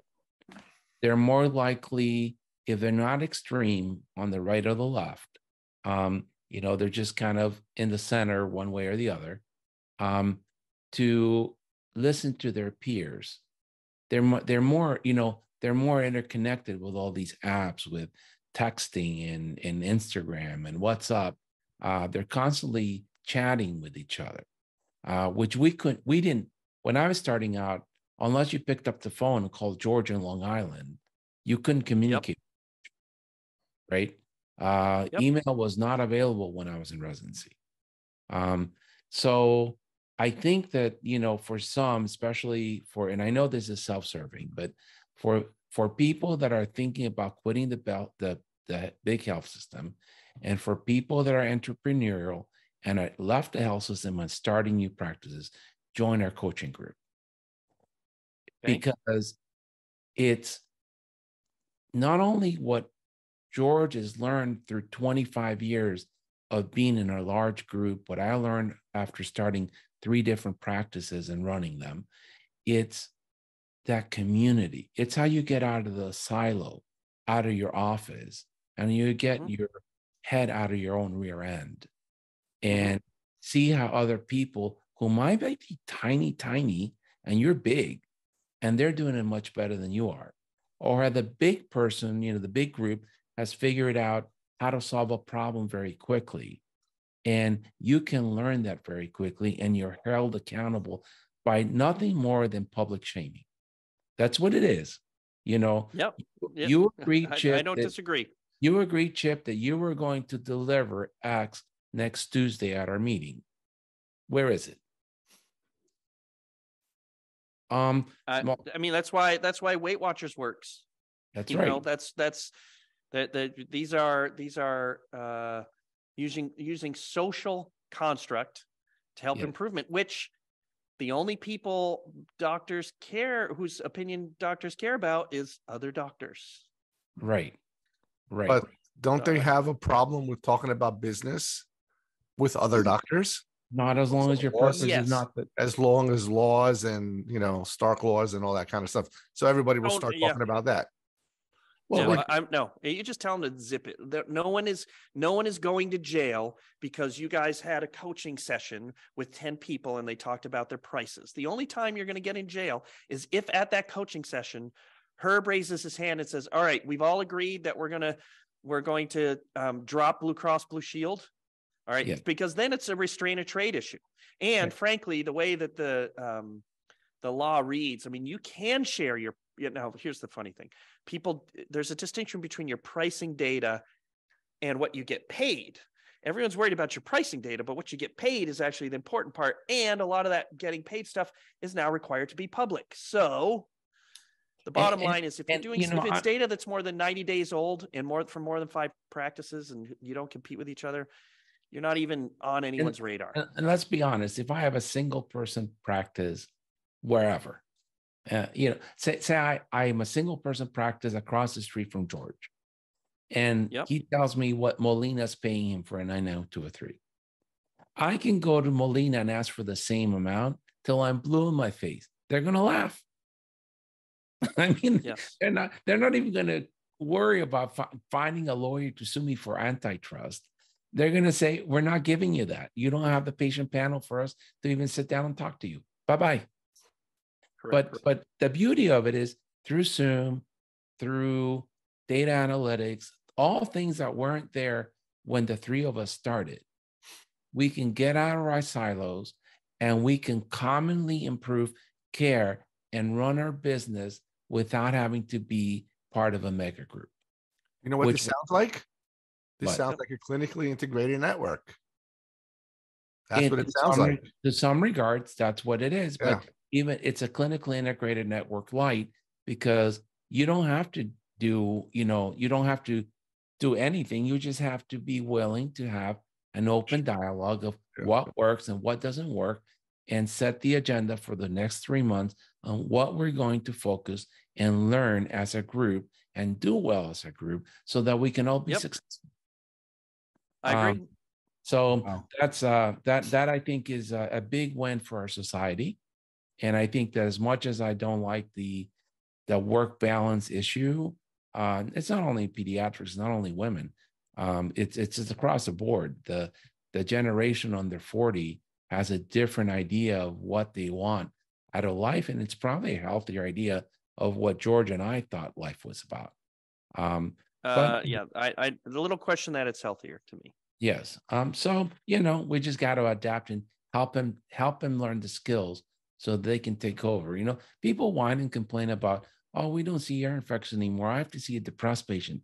I have to see an obese patient. I have to see this. I have to see that. And it's like, are you happy? We won the war. We vaccinated the heck out of the kids, so we don't see all horrible diseases anymore. Now we're shifting. We're the old guard. The new generation will figure out how to fix this problem. But we won. Stop. I agree. Let's argue. Let's argue because I never liked Obama. So let's argue you liked Obama. And but what is the real purpose of an ACO, Chip? So I'm a big fan of when you're confronted by a very complex topic of trying to boil it down to the simplest explanation there is. An ACO, as I understand it, I've never had anyone correct me, and I'm seeking correction. Okay, and I've asked if my understanding is correct in front of people who are experts, and they're like, yeah. I mean, so far, no one's doubted me because I feel like I'm missing something. But an ACO is born from the concept from Medicare. It's a federal thing. Okay, where the feds realize, look, we got a lot of people spending time in the hospital, or spending time doing a lot of expensive procedures. And a lot of these procedures could be prevented with better care. If we followed up better, if we did all the things that we know need to be done in advance, we could bend the curve. We all remember bending the curve. Well, imagine you're a hospital and you're like, yeah, I don't want to bend the curve because if I go over here and do medicine right, then the curve gets bent and I don't fill my beds, which is the fear of every hospital. And no one can tell me that that is not true. I have too many stories of hospitals saying, oh, no, our beds need to be full. They do not actually exist to serve their stated missions, which is to keep their communities healthy. Every hospital in the country should be in the job of putting themselves out of business, but they are not. And so what is their motivation to bend the curve? They do not have any, because it means they're out of jobs. So the feds see this and realize, yeah, this is a problem. So, and tell me if I'm wrong, what they say is, if you bend the curve because you're better at actually practicing medicine and making the community healthier than doing fee-for-service work, we will share some of the savings with you. That is the fundamental premise.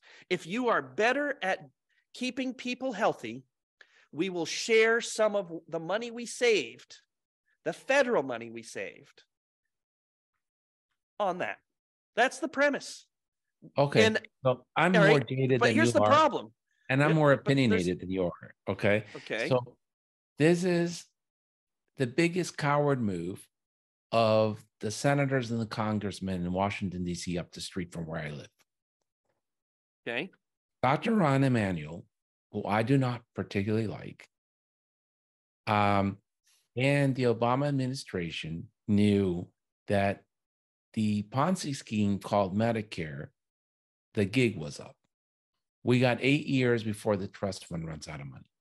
And there really is no money in the trust fund. It's IOUs from the federal government in the form of US treasuries.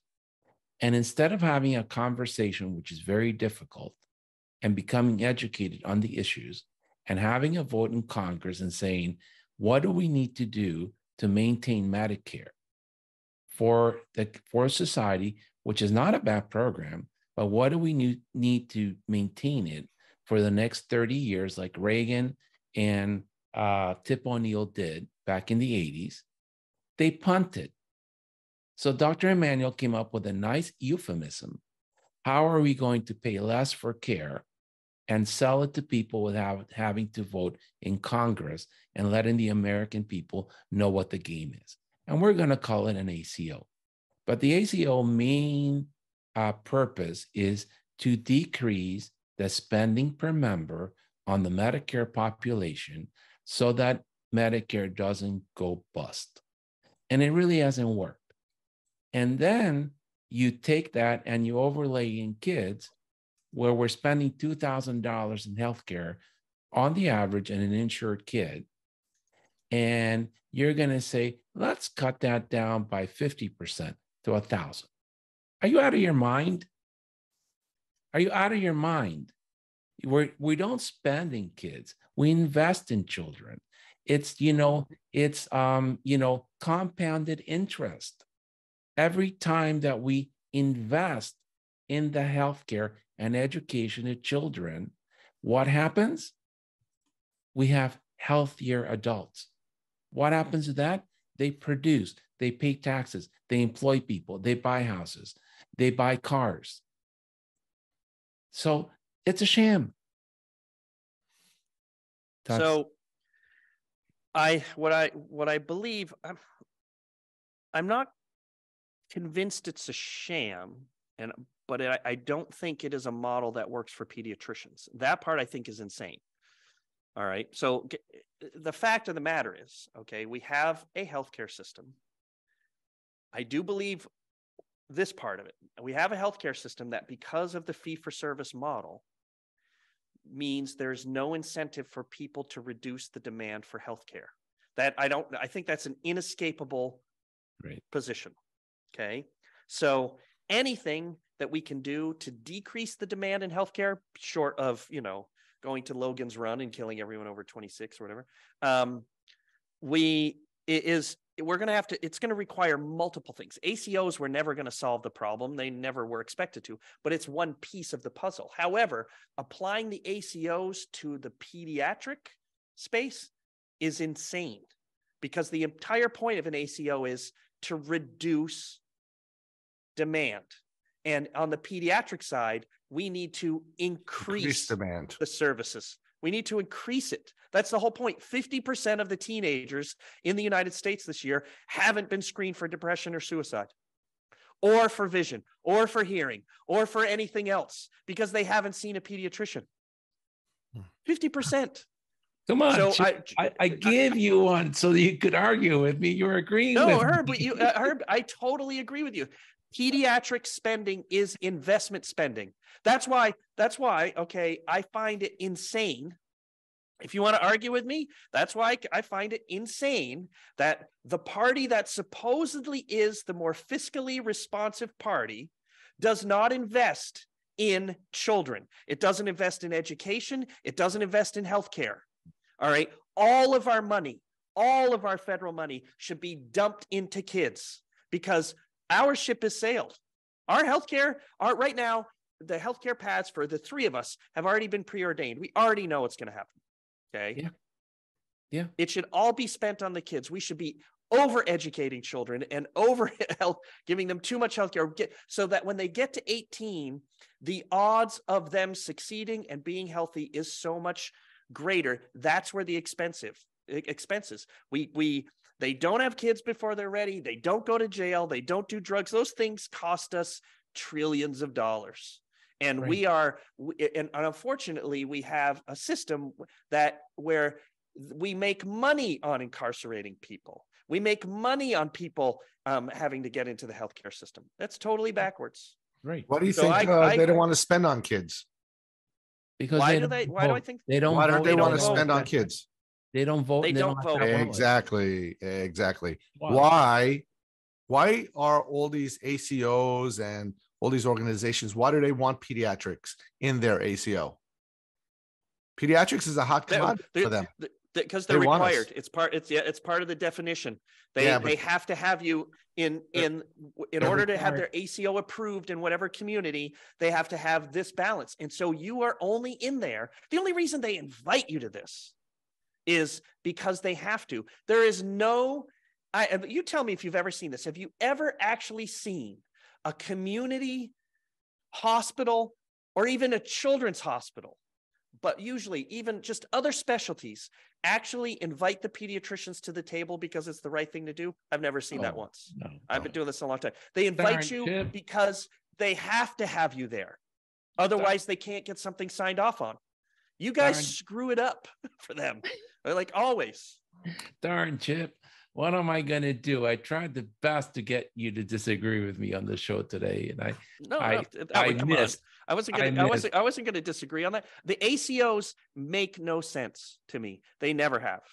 Not for pediatrics. I do understand the intent in the non-pediatric, or I'll even just say the non-primary care space. Okay. But after that, no, primary care is a totally different thing. No, Chip, you're absolutely. I'll add this. All right, I'll add this. This now you'll argue with me a little bit, maybe. So in 2011, the feds shifted billions of dollars into primary care by moving, by increasing the RVUs on the E&Ms by 25%, give or take. Okay. Everyone who takes Medicare, TRICARE, whatever, January 1st, 2021, you suddenly got a huge boost. Correct. In your money. All right. Huge boost. Pediatricians didn't get it at all. I just did the math. For the AAP. All right.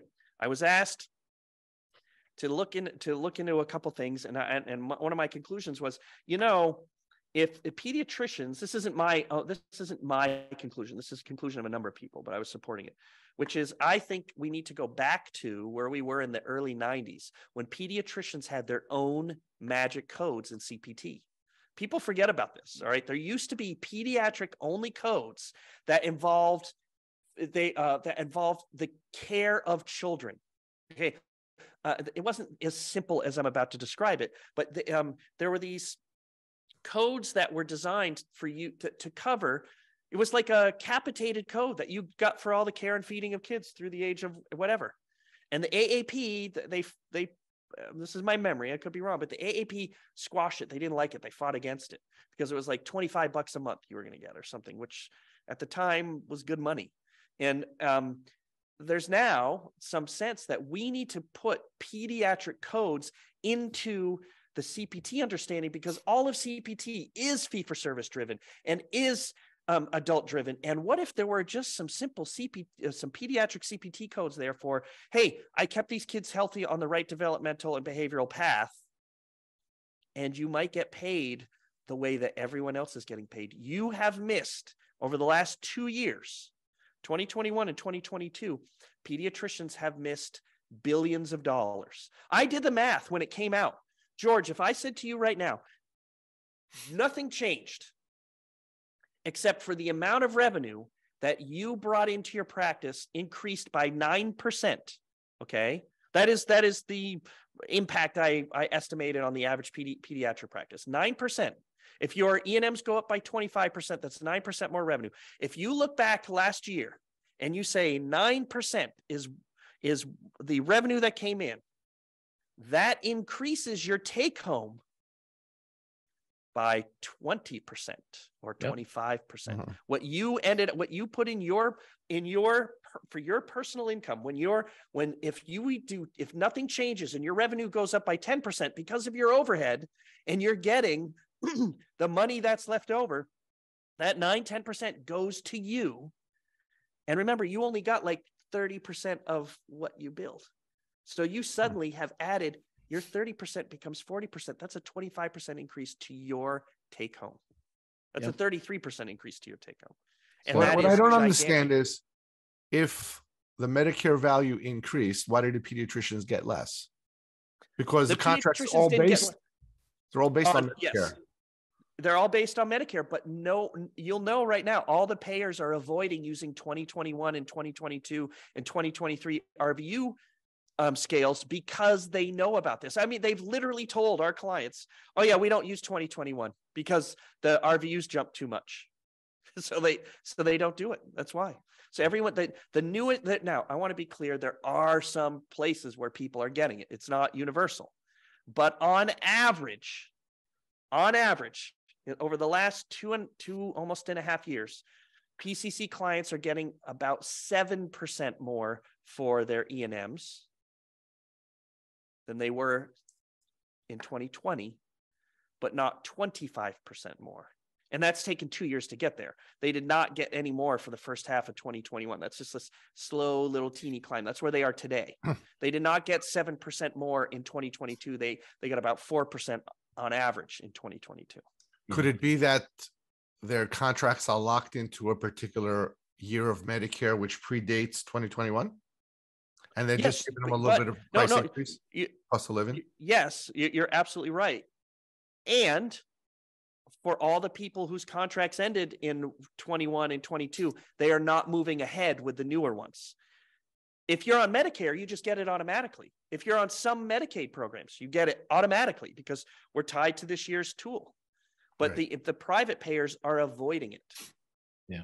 So in a more calm way, what I regret is a lack of courage in our political class to decouple the what people call the industrial health complex from what's good for the country. And there's no doubt in my mind that independent practices that are tied to your community is where the money should be going to keep people healthy. And that there's a need for hospitals, undeniably. We're all going to get sick. We're all going to die. And we hope that we have some compassionate care at the end of life.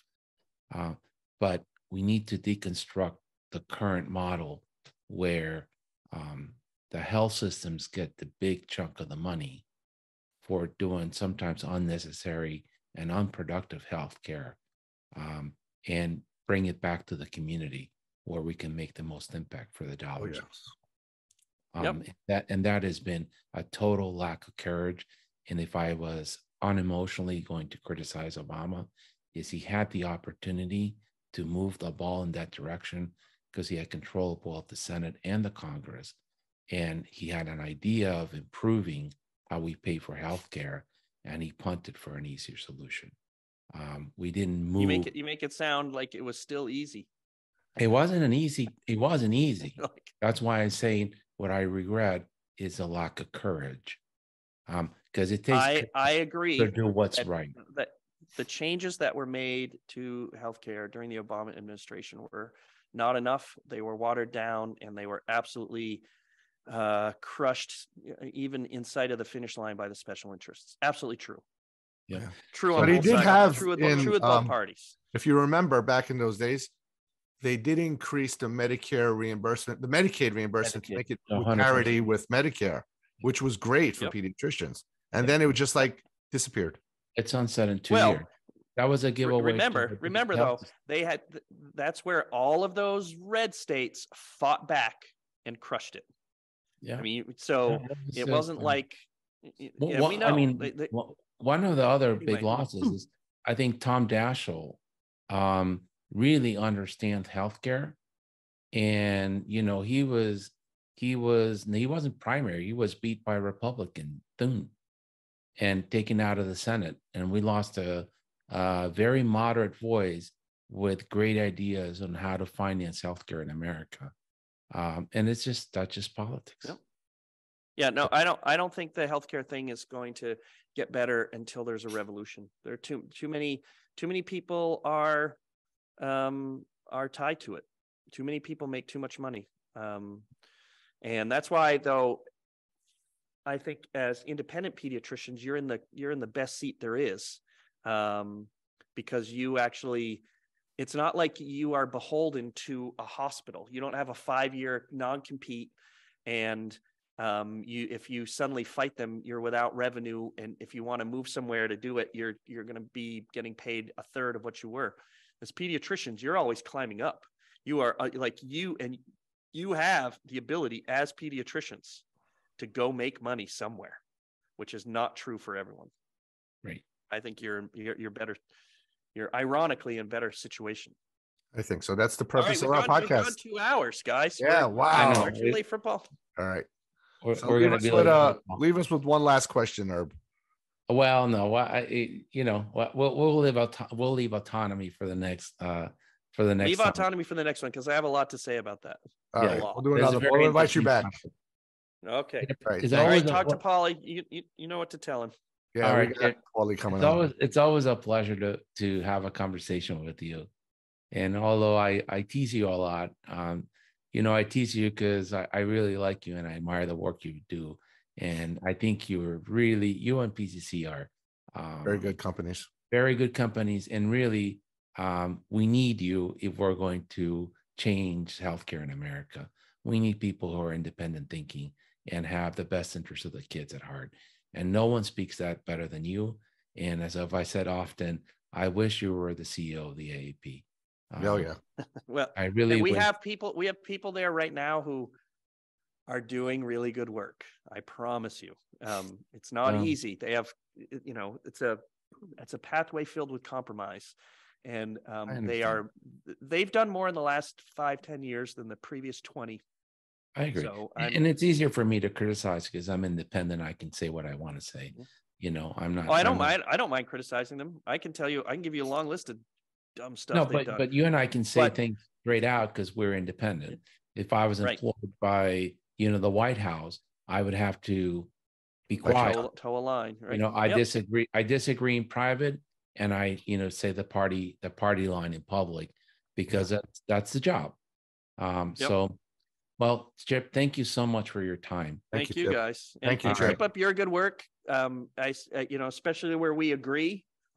Yes, we agree most of the time with you. We do. Independent physicians, independent pediatricians, they're important and they're required. And we need to elevate them on the podcast. Yep. I couldn't agree more. That's the end of the car show for today. We'll see you next time. Yep. Bye-bye. Thank you, guys. Bye. Bye. Thank you for listening. This has been a production of the Pediatric Lounge. On the show notes, you will find links to our co-host and other important notes, as well as a timetable of the topics discussed today. Don't forget to follow us on social media and subscribe to wherever you listen to your podcast. Leave us a great review as it helps us greatly. In the meantime, we will see you next week. The Pediatric Lounge. The conversations are not intended as medical advice, and the opinions expressed are solely those of the host and the guest.